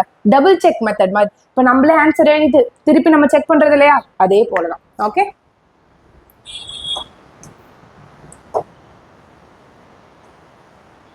நெக்ஸ்ட் இப்ப ராஜ்யசபாவை பத்தி டீப்பா பார்க்க போறோம். ராஜ்யசபா அப்படின்னா உங்களுக்கு என்ன தெரியும்? கவுன்சில் ஆஃப் ஸ்டேட் அப்படின்னு நான் சொன்னேன், அப்பர் ஹவுஸ்ன்னு சொன்னேன். அதை தாண்டி என்ன பார்க்க போறோம் அப்படின்னு பாத்தீங்கன்னா, இதுல வந்து 250 மெம்பர்ஸ் வந்து இருப்பாங்க. ஓகே, 250 மெம்பர்ஸ்ல 238 வந்து ஸ்டேட்ஸ்ல இருந்து வருவாங்க. ஸ்டேட்ஸ்னா நம்மளோட தமிழ்நாடு, கேரளா, ஆந்திரா அப்படின்ட்டு. பேலன்ஸ் இருக்கவங்க வந்து என்னது? யூனியன் டெரிட்டரிஸ்ல இருந்து வருவாங்க. இவங்க எல்லாருமே இன்டைரக்ட் எலெக்ஷன் மூலமா தான் வருவாங்க. ஓகே, நெக்ஸ்ட் 12 மெம்பர்ஸ் வந்து பிரசிடென்டால நாமினேட் செய்யப்படுவாங்க. நம்ம பிரசிடென்டோட பவர்லயே இதை பார்த்தோம். எதனால? இந்த பர்சனுக்கு ஸ்பெஷல் நாலேஜ் இருக்கு, ப்ராக்டிக்கல் எக்ஸ்பீரியன்ஸ் இருக்கு அப்படின்னு சொல்லி இவங்களை வந்து எலெக்ட் பண்ணுவாங்க. Literature, science, sports, arts, social service இந்த ஃபீல்ட்லாம் அவங்க வந்து எக்ஸ்ட்ராடினரியா எதாவது பண்ணியிருக்காங்க அப்படின்னா அவங்களுக்கு எம்பி சீட்டுக்கான வாய்ப்பு வந்து பிரசிடென்ட் நாமினேட் பண்ணுவாங்க. ஓகேங்களா? ஓகே, இதுல வந்து ராஜ்யசபாவுக்கு குவாலிஃபிகேஷன் என்ன? நான் ராஜ்யசபா மெம்பரா ஆகணும்ப்பா, எனக்கு குவாலிஃபிகேஷன் என்ன? நான் சிட்டிசனா இருக்கணும், 30 வயசுக்கு கீழே இருக்கக்கூடாது, அதே மாதிரி எந்த ஆஃபீஸ் ப்ராஃபிட்காக நான் ஹோல்ட் பண்ணியிருக்க கூடாது, அதே மாதிரி he should be a person with sound mind and monetarily solvent அப்படின்னா ஒரு நல்ல அறிவா, ஒரு எதை செய்யணும் எதை செய்யக்கூடாது அப்படின்னு தெரிஞ்ச ஒரு பர்சனா இருக்கணும். he should not be a member of Lok Sabha or any other legislature. இப்போ தமிழ்நாடு லெஜிஸ்லேச்சர் நான் எம்எல்ஏவா இருக்கேன், நான் ராஜ்யசபா எம்பியா மாற முடியுமா அப்படின்னு கேட்டா கிடையாது. நான் ராஜ்யசபா எம்பியா மாறணும் அப்படின்னா இந்த வந்து நான் ரிசைன் பண்ணிடணும். ஓகேங்களா? அதுதான் இங்க சொல்றேன். எந்த லெஜிஸ்லேச்சர்லயும் மெம்பரா இருக்கக்கூடாது, லோக்சபாலையும் மெம்பரா இருக்கக்கூடாது. ராஜ்யசபால மெம்பரா இருக்கணும்னா. சரிங்களா? நெக்ஸ்ட் இந்த ஹவுஸோட டேர்ம். ஓகே, ராஜ்யசபான்றீங்க, அப்பர் ஹவுஸ்ன்றீங்க, இதோட டேர்ம் என்ன அப்படின்னு நம்ம பார்த்தோம் அப்படின்னா Rajya Sabha is a permanent body, permanent house. என்னது? லோக்சபா வந்து எப்பப்பா 5 வருஷத்துக்கு ஒரு வாட்டி டிசால்வ் ஆகும். ஓகே, ஃபுல்லாவே கலைஞ்சு புதுசா எலெக்ஷன் பண்ணி புதுசா பீப்புள் வந்து உள்ள வரும். ஆனா ராஜ்யசபா பொறுத்தவரையும் permanent house, cannot be dissolved. இது வரைக்கும் டிசால்வே ஆகாது. ஏன் அப்படின்னு கேட்டீங்கன்னா ராஜ்யசபால மெம்பர்ஸ் எல்லாமே 6 வருஷத்துக்கு என்ன ஆவாங்க? எலெக்ட் செய்வாங்க. ஓகே, லோக்சபால வந்து 5 இயர்ஸ் சொல்றோமா, ராஜ்யசபால வந்து 6 இயர்ஸ் வந்து எலெக்ட் செய்யப்படுவாங்க. Okay, 1/3 members of Rajya Sabha retire every 2 years. அதாவது லோக்சபால எப்படி 5 வருஷத்துக்கு ஒரு வாட்டி எல்லாருமே வந்து வெளியே போயிடுறாங்களோ, லைக் இப்போ டேர்ம் முடிஞ்சு போயிடுறாங்களோ, ராஜ்யசபால அப்படி போக மாட்டாங்க. வெறும் அதுல ஒரு 1/3 பீப்புள் மட்டும்தான் 2 வருஷத்துக்கு ஒரு வாட்டி என்ன அவங்க டேர்மும் முடியும். ஸோ அப்போ இப்போ ஒரு 4 பேருக்கு அவங்க டேர்ம் முடிஞ்சு போயிருக்காங்கன்னா ஸோ அந்த 4 பேருக்கு மட்டும்தான் எலெக்ஷன் நடந்து திருப்பி புது பீப்புள் வந்து உள்ள வருவாங்க. ஓகே, ஒரு பாட்டில தண்ணி காலியாக ஊத்திக்கிட்டே இருக்க கணக்கு மாதிரி தான் இது வருது. ஓகேங்களா? வைஸ் பிரசிடென்ட் தான் ராஜ்யசபாவோட எக்ஸ் அஃபிஷியோ சேர்பர்சன். முன்னாடி நின்று நீங்க பேசுங்க, நீங்க பேசாதீங்க அப்படின்னு சொல்லி அந்த மீட்டிங் அந்த ராஜ்யசபாவே முன்னெடுத்து நடத்துறவர் வைஸ் பிரசிடென்ட் தான். ஓகேங்களா? Deputy chairperson of the Rajya Sabha is elected by the members of Rajya Sabha. Okay, chairperson அப்படி இருக்கவர் வந்து வைஸ் பிரசிடென்ட் சொன்னீங்க. கூட இருக்க டெபுட்டி சேர்பர்சன் ஒன்று சொன்ன இல்லையா, அவர் யாரு அப்படின்னா இந்த ராஜ்யசபா மெம்பர்ஸ்ல செலக்ட் ஆயிருப்பாங்கல்ல, அதுல ஒருத்தவங்களை எலெக்ட் பண்ணி உட்கார வைப்பாங்க. ஸ்கூல் லீடர், ஸ்கூல்ல இருக்க இப்போ நம்ம கிளாஸ்ல இருக்க பசங்களுக்கு ஒரு லீடர் வைப்போல அந்த மாதிரி. ஓகேங்களா? இப்போ வந்து இங்க ஒரு சின்ன டூயினோ கொடுத்துருக்காங்க. மணி பில் அப்படின்னா என்னன்னு கேட்கறாங்க. மணி பில் அப்படின்றது நம்மளோட ஒரு டாக்ஸை பத்தியோ, இங்க டாக்ஸ் போட போறேன், டாக்ஸ் கம்மி பண்ண போறேன் அப்படின்னு கவர்மெண்ட் வைக்கும் இல்லையா, அதுதான் மணி பில். மணி பில்லை பொறுத்தவரையில ராஜ்யசபாவுக்கு எந்த பவருமே கிடையாது. மணி பில் இப்போ லோக்சபால இருந்து பாஸ் ஆகுது அப்படின்னா ராஜ்யசபா வந்து இதை கொஞ்சம் சேஞ்ச் பண்ணிக்கோங்க, இல்ல இதெல்லாம் இல்ல நான் சைன் பண்ண மாட்டேன் அப்படின்னு எதுவுமே சொல்ல முடியாது. லோக்சபா மட்டும்தான் மணி பில்லை இன்ட்ரடியூஸ் பண்ண முடியும். ஓகே, இன்ட்ரடியூஸ் பண்ணி லோக்சபால ஃபுல்லா அப்ரூவ் ஆயிடுச்சு அப்படின்னா உடனே எங்க பாஸ் ஆகும்? ராஜ்யசபாவுக்கு பாஸ் ஆகும். அவங்களோட சம்மதம் கேட்கறதுக்காக ராஜ்யசபா என்ன பண்ண முடியாது? அதை திட்டவும் முடியாது, மாத்துங்கன்னு சொல்லவும் முடியாது, ரிஜெக்ட் பண்ணுங்கன்னு சொல்லவும் முடியாது. ஒண்ணு ஓகேன்னு சொல்லணும், இல்ல ஓகேலாம் சொல்ல மாட்டேன் அப்படின்னு கொஞ்சம் வச்சுக்கிட்டே இருக்காங்க அப்படின்னா 14 நாள் பார்ப்பாங்க. தம்பி உன்கிட்ட 14 நாள் இருக்குப்பா, 14 நாளுக்கு அப்புறமும் அது பாஸ் ஆகல அப்படின்னா bill gets passed without the approval of Rajya Sabha. நீ அப்ரூவே பண்ணலனாலுமே நான் வந்து பாஸ் பண்ணிடுவேன் அப்படின்னு சொல்லி அது ஆட்டோமேட்டிக்கலாவே பாஸ் ஆயிரும். ஓகேங்களா? Lok Sabha does not need to consider the amendments proposed by the Rajya Sabha. அப்படியே அமெண்ட்மெண்ட் சொன்னாலுமே அதை மதிக்கணும், அதை வந்து கன்சிடர் பண்ணணும், அதை சேஞ்ச் பண்ணணும்னு எந்த அவசியமே லோக்சபாவுக்கு கிடையாது. Okay, Lok Sabha can reject all the proposals and pass it. இப்போ வந்து நான் மணிப்பூர் வைக்கிறேன், ராஜ்யசபா வந்து எனக்கு அமெண்ட்மெண்ட்லாம் சொல்றாங்க, எனக்கு இதெல்லாம் சேஞ்ச் பண்ணுங்கன்ட்டு. நான் ஒரு சேஞ்சுமே பண்ணாம திருப்பி நான் அதை அனுப்புறேன்னா அதை அவங்க சைன் பண்ணி தான் ஆகும். இல்ல சைன் பண்ண மாட்டேன்னு சொன்னாங்கன்னா 14 நாள் கரெக்டா 2 வாரம் கழிச்சு என்ன ஆயிடும்? ஆட்டோமேட்டிக்காவே அந்த பில் வந்து பாஸ் ஆயிரும். ஓகேங்களா? அப்புறம் எதுக்கு மேம் ராஜ்யசபாட்ட போய் கேட்குறீங்க அப்படின்னா அது ஒரு ப்ரொசீஜர் தான். பட் மணி பில் அப்படின்ற ஒரு விஷயம் பொறுத்த வரையில தான் ராஜ்யசபாவுக்கு பவர் இல்லை. மற்ற எல்லா பில்லுக்குமே ராஜ்யசபாவுக்கு ஒரு பவர் இருக்கு. ஓகேங்களா? எலெக்ஷன் ராஜ்யசபால எப்படி எலெக்ட் பண்ணுவாங்க? Elected by members of legislative assemblies. எம்எல்ஏஸ் இருக்காங்க இல்லையா ஒரு ஸ்டேட்டுக்கும், அவங்க with a system of proportional representation by means of single transferable vote அந்த மூலமா இப்போ டைரக்டா எலெக்ட் பண்றது ஒண்ணு, நானே போய் ஓட்டு போடுறது. சிங்கிள் டிரான்ஸ்ஃபரபிள் ஓட்னா அங்க இருக்கவங்க வந்து மாத்தி மாத்தி மாத்தி ஓட் பண்ணி வர விஷயம். ஓகேங்களா? This process of election is indirect election. ஓகேங்களா? பீப்புள் டைரக்டா எலெக்ட் பண்ணல. நெக்ஸ்ட் லோக்சபா பத்தி பார்க்க போறோம். லோக்சபான்றது ஒரு popular house of Indian parliament. இதுல வந்து லோக்சபால யார் இருப்பாங்கன்னு பாத்தீங்கன்னா எலெக்டட் ரெப்ரசன்டேட்டிவ், அதாவது ஓட்டு போட்டு ஜெயிச்சவங்க தான் அங்க இருப்பாங்கன்னு சொல்ல வராங்க. மேக்சிமம் நம்பர் லோக்சபால எத்தனை பேர் இருக்கலாம்னா 552 பேர் இருக்கலாம். ஓகேங்களா? லோக்சபால இப்போ 543 பேர் தான் இருக்காங்க. அதுலயும் 530 மெம்பர்ஸ் வந்து ஸ்டேட்ஸ்ல இருந்தும் 13 மெம்பர்ஸ் யூனியன் டெரிட்டரிஸ்ல இருந்தும் வந்திருக்கணும். யூனியன் டெரிட்டரிக்கு ஏது மேம் அசம்பிளி வந்திருக்காங்க அப்படின்னு கேட்டீங்கன்னா, யூனியன் டெரிட்டரியில உங்களுக்கு என்ன தெரியும், டெல்லியிலையும் பாண்டிச்சேரியிலையும் மட்டும் அசம்பிளி இருக்கா, அவங்க 2 பேரை சேர்த்துதான் 13 அப்படின்னு சொல்றோம். ஓகே, இது மற்ற ஸ்டேட்ஸ்ல இருந்து வந்த பீப்புள்ஸ். ஓகே, இவங்களோட குவாலிஃபிகேஷன் என்ன இருக்கும் அப்படின்னு பாத்தீங்கன்னா சேம் குவாலிஃபிகேஷன், அதாவது சிட்டிசனா இருக்கணும், 25 இயர்ஸ் இருந்தா போதும். ஓகேங்களா? லோக்சபாக்கு போனா 25 வயசு இருந்தா போதும். அதே மாதிரி electoral rolls in some part of the country, அதாவது அவங்களோட பேரு எலக்டர் ரோல்ல இருக்கணும். பிகாஸ் பீப்புள் எலெக்ட் பண்றாங்க இல்லையா டைரக்டா, ஸோ அதனால எலக்ட்ரல் ரோல்ல இருக்கணும். He should not hold any office of profit, எந்த சுயநலத்துக்காக ஒரு பேர் என்ன ப்ராஃபிட்காக எந்த ஒரு ஆஃபீஸோ ஹோல்ட் பண்ணியிருக்க கூடாது. மென்டலி சவுண்டா இருக்கணும், எக்கனாமிக்கலி சால்வெண்டா இருக்கணும், அதாவது ஒரு போதிய ஒரு நாலேஜ் அந்த ஒரு கேப்பபிளா இருக்கணும் அப்படின்னு சொல்றாங்க. ஓகேங்களா? லோக்சபாவோட டேர்ம் என்ன, 5 வருஷம் இருக்குன்னு உங்களுக்கு தெரியும். அதாவது from the date of first session 1/1/2025. இப்போ எலெக்ஷன் வந்து லோக்சபா கிரியேட் ஆகுதுன்னா இது எப்போ எண்ட் ஆகும்னா 1/1/2030. கரெக்டா 5 வருஷம் வந்து இருப்பாங்க. It can be dissolved by president before the expiry of its term on the advice of prime minister. இப்போ பிரைம் மினிஸ்டர் சொல்றாங்க இல்ல டிசால்வ் பண்ணிருங்க, இந்த பீப்புள் வந்து சரியில்லை, சம்திங் ஏதோ ஒரு அட்வைஸ் பிரைம் மினிஸ்டர் கொடுக்குறாங்கன்னா அந்த பேச்சை கேட்டுட்டும் பிரசிடென்ட் என்ன பண்ணலாம், டிசால்வ் பண்ணிடலாம். ஓகே, இந்த இது வேண்டாம், நான் கலைச்சிடுறேன் அப்படின்னு சொல்லி பிரசிடென்ட் வந்து பண்ணிடலாம். Emergency provision of constitution enabled the president to prorogue or dissolve the Lok Sabha either on the advice of the prime minister. அதாவது சில எமர்ஜென்சி சுச்சுவேஷன்ல எமர்ஜென்சி ப்ரொவிஷன்ஸ் என்ன சொல்லுதுன்னா, ஒன்னு ஆரம்பிக்கலாம், லோக்சபா அந்த கூட்டத்தை ஆரம்பிக்கலாம், இல்ல டிசால்வ் பண்ணலாம், பீப்புள் எல்லாரையும் உட்கார வச்சு பேசுற இது on the advice of prime minister. ஓகேங்களா? Or on being convinced that no party or no alliance of party enjoys necessary majority support in the house. ஒன்னு பிரைம் மினிஸ்டர் சொன்னா அவங்கள ஸ்டார்ட் பண்ணலாம், இல்ல டிசால்வ் பண்ணலாம். அப்படி இல்லை அப்படின்னா நோ மெஜாரிட்டி. இப்போ வந்து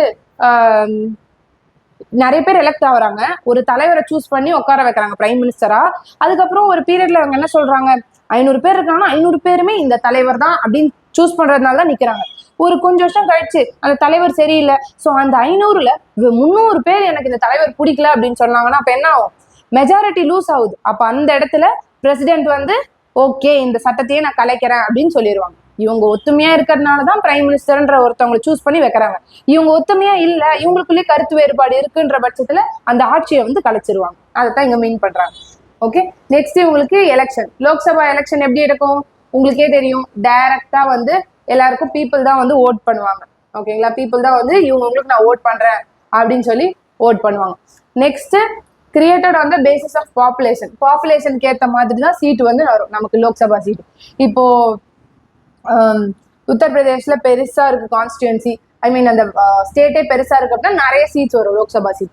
தமிழ்நாடு இவ்வளவுதான் இருக்கு அப்படின்னா தமிழ்நாட்டுக்கு ஏற்ற மாதிரி தான் சீட்ஸ் வரும். சிக்கிம்லாம் ரொம்ப குட்டியா இருக்கு, அந்த பாப்புலேஷனுக்கு ஏற்ற மாதிரி தான் வந்து சீட்ஸ் வந்து வரும். The election commission of India arranges supervises conducts elections to the Lok Sabha.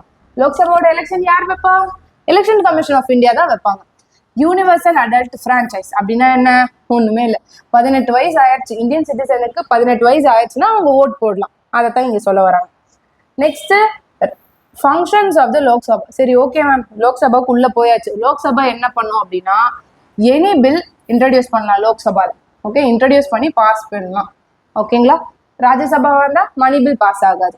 அதே மாதிரி ராஜ்யசபாக்கு என்ன பவர் இருக்கோ அதே பவர் தான் லோக்சபாக்கும் இருக்கும். எந்தெந்த விஷயத்துல பிரசிடென்ட்டை தூக்கணும், அதாவது இம்பீச்மெண்ட் பண்ணணும் அப்படின்னாலும், இல்ல judges of the supreme court அவங்கள தூக்கணும் அப்படின்னாலுமே லோக்சபாக்கும் அதே பவர் இருக்கு. Equal power as Rajya Sabha in passing any bill for constitutional amendment. ஏதோ ஒரு சட்டத்துல ஒரு லா இருக்கு, அதை நாங்க மாத்தணும், அதை சேஞ்ச் பண்ணணும்னு நினைக்கும் போது ராஜ்யசபாக்கு என்ன பவர் இருக்கும் அதே பவர் லோக்சபாக்கும் இருக்குன்னு சொல்றாங்க. Lok Sabha members have power to elect the president, vice president. Lok Sabha members என்ன பண்ணலாம்? பிரசிடென்ட் எலெக்ட் பண்ணலாம், வைஸ் பிரசிடென்ட் எலெக்ட் பண்ணலாம். அந்த பவர்லாம் இவங்களுக்கு இருக்கு. Motion of no confidence only be introduced in Lok Sabha. ஏன்னா லோக்சபால தான் என்ன பண்றாங்க, மக்கள் எலெக்ட் பண்ணி போறாங்க, உள்ள போறாங்க. ஓகேங்களா? அப்ப இவங்கெல்லாம் போய் கும்பலா சேர்ந்துதான் ஒரு ஹெட்டை வந்து சூஸ் பண்றாங்க. அப்போ எனக்கு இந்த ஹெட் மேல நம்பிக்கை இல்லை அப்படின்னு இவங்க நோ கான்ஃபிடன்ஸ் சொல்லிட்டாங்கன்னா அப்ப என்ன ஆகும்? இந்த ஆட்சி இது லோக்சபால மட்டும்தான் நடக்கும்னு சொல்லியிருக்காங்க. ஓகேங்களா? ஓகே, தமிழ்நாட்டுல இருந்து பார்லிமெண்ட்டுக்கு எத்தனை பேர் போயிருக்காங்க அப்படின்னு பார்த்தா, நான் சொன்னேன்னா ஒரு ஸ்டேட்டுக்கு ஏற்ற மாதிரி சீட்ஸ் கொடுப்பாங்கன்ட்டு.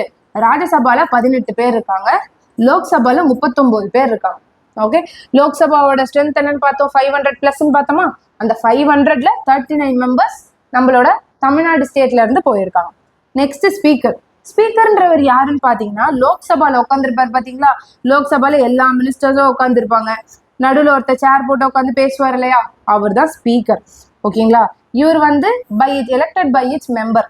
லைக் இங்க ஓட்டுவாங்க, இங்க போறாங்க பாத்தீங்களா, லோக்சபாக்கு வந்து ஓட்டு வாங்கி போயிடுறாங்க. இங்க இருக்கவங்க தான் வந்து இவர் தான் ஸ்பீக்கரா வரணும் அப்படின்னு சொல்லி எலெக்ட் பண்ணுவாங்க.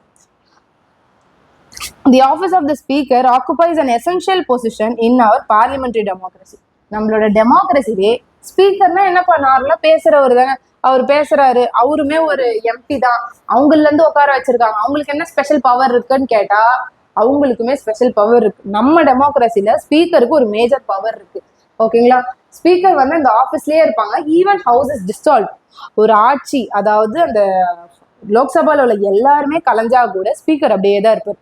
புதுசா ஒரு ஆட்சி எலெக்ட் ஆகி உள்ள வர வரைக்கும் அந்த ஸ்பீக்கர் அங்கதான் இருப்பார். ஓகேங்களா? அதைத்தான் சொல்றாங்க.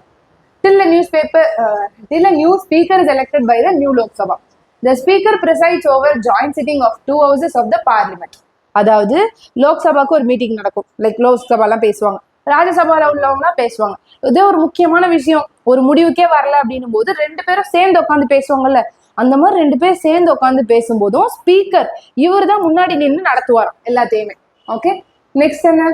He has a power to decide whether a bill is money bill or an ordinary one. ஒரு பில் இருக்கு, இது மணி பில்லா இல்ல சாதாரண பில்லா அப்படின்னு சொல்றதுக்கான பவர் ஸ்பீக்கருக்கு தான் இருக்கு. அதே மாதிரி உங்களுக்கு தெரியும், மணி பில்ன்றது லோக்சபால மட்டும்தான் கொண்டு வர முடியும் அப்படின்றது. While the office of the speaker is vacant, speaker is absent from a sitting of the house, the deputy speaker presides except when a resolution of his own removal under its consideration. அதாவது இப்போ ஸ்பீக்கரோட இடம் காலியா இருக்கு, அவர் leave அப்படின்னா யார் அவருக்கு next இருப்பா? Deputy ஸ்பீக்கர்னு ஒருத்தவங்க எலெக்ட் பண்ணியிருப்பாங்கல்ல, அவங்க தான் அந்த இடத்துல இருப்பாங்க அப்படின்னு சொல்றாங்க. பார்லிமெண்ட்ல நிறைய செஷன்ஸ் நடக்கும். இப்போ சொன்னா கும்பலா பேசுவாங்கன்னு அதுதான் நம்ம செஷன்ஸ்ன்னு சொல்றோம். ஒன்னு பட்ஜெட் செஷன், பிப்ரவரில இருந்து மே வரைக்கும் நடக்கும். நெக்ஸ்ட் மான்சூன் செஷன், ஜூலைல இருந்து செப்டம்பர் வரைக்கும் நடக்கும். Next winter session, November to December வரைக்கும் நடக்கும். ஓகேங்களா? Next powers and functions of parliament. Okay, பார்லிமெண்டோட பவர் என்ன அப்படின்னு பார்த்தோம்னா, பார்லிமெண்ட்டுக்கு தான் லெஜிஸ்லேஷன் மேல பவர் இருக்கு. லெஜிஸ்லேஷன்னா என்ன? அந்த சட்டம், அந்த ஒழுங்கு, அது எல்லாமே. அட்மினிஸ்ட்ரேஷன் கரெக்டா போதா, பட்ஜெட் எல்லாம் கரெக்டா வருதா, பப்ளிக்கோட கிரிவன்சஸ், அதாவது இப்போ உள்ள உட்காந்து என்ன பேசுவாங்க, மக்களோட கஷ்டத்தை தான் பேசுவாங்க. எங்க ஸ்டேட்ல இவ்வளவு பிரச்சனை இருக்கு, இதை பண்ணி கொடுங்க, எங்க ஸ்டேட்ல தண்ணி வரல, எங்களுக்கு ஒரு டேமோ சம்திங் வாட் எவர், அது வந்து இது பண்ணி கொடுங்க, அது பண்ணி கொடுங்க அப்படின்னு சொல்லி பேசுவாங்க. அதுதான் நாளைக்கு வந்து பில்லா மாறும். ஓகேங்களா? நிறைய சப்ஜெக்ட்ஸை பத்தி பேசுவாங்க, எப்படி இந்த இந்தியாவை டெவலப் பண்ணணும், இன்டர்நேஷனல் ரிலேஷன்ஸ், இன்டர்னல் பாலிசிஸ், இல்ல நமக்கு இந்த பாலிசி பத்தல, நீங்க போட்ட பாலிசி இன்னும் எங்க ஊருக்கு வந்து சேரல, இல்ல இன்னும் இதை நம்ம சூப்பரா பண்ணணும், அந்த மாதிரி தான் நம்மளோட இந்தியாவோட டெவலப்மெண்ட்காக தான் இந்த லோக்சபால பேசுவாங்க. ஓகேங்களா? பார்லிமெண்ட்டுக்கு வேற என்ன பவர் இருக்கு? பிரசிடென்ட்டையே ரிமூவ் பண்ணலாம், அதே மாதிரி ஜட்ஜஸ் ஆஃப் த சுப்ரீம் கோர்ட்டை ரிமூவ் பண்ணலாம், high court judge, chief election commissioner, controller and auditor general of India, இவங்களை எல்லாரையுமே தூக்குற பவரும் பார்லிமெண்ட்டுக்கு தான் இருக்கு. பார்லிமெண்ட்னா யாரு? Lok Sabha, Rajya Sabha and the president. Okay, அது வந்து அவங்களுக்கு தான் இந்த பவர் இருக்குன்னு சொல்லுவாங்க. Parliament has the power to change the boundaries of a state. இப்போ இதுதான் இந்தியா கீழே இருக்குன்னு வச்சுக்கோங்க, இதுதான் தமிழ்நாடு அப்படின்னா இல்ல இதுதான் ஃபுல்லா தமிழ்நாடு அப்படின்னு சேஞ்ச் பண்றதுக்கும், இல்ல இந்தோன் தான் தமிழ்நாடுன்னு பவுண்டரிஸ் ஆல்டர் பண்றதுக்கும் பார்லிமெண்ட்டுக்கு தான் பவர் இருக்கு அப்படின்னு சொல்றாங்க. Next attorney general of India. யார் இந்த attorney general of India? Article 76 வந்து நமக்கு அட்டார்னி ஜெனரல் ஆஃப் இந்தியாவை பத்தி சொல்றாங்க. இவர் தான் ஹையஸ்ட் லா ஆஃபீஸர், நம்ம கண்ட்ரியோட ஹையஸ்ட் லா ஆஃபீஸர் இவங்க தான். பிரசிடென்ட் வந்து அப்பாயிண்ட் பண்ணுவாங்க, appointed by president. He must be a person. அவரோட குவாலிஃபிகேஷன் என்னவா இருக்கணுமா? Appointed the judge of the supreme court. ஒரு சுப்ரீம் கோர்ட்டுக்கு ஜட்ஜா இருக்கணும்னா என்னென்ன குவாலிஃபிகேஷன் இருக்கணுமோ அதுதான் இந்த அட்டார்னி ஜெனரல் ஆஃப் இந்தியா அப்படின்றவருக்கும் ஒரு குவாலிஃபிகேஷனா இருக்கணுமா.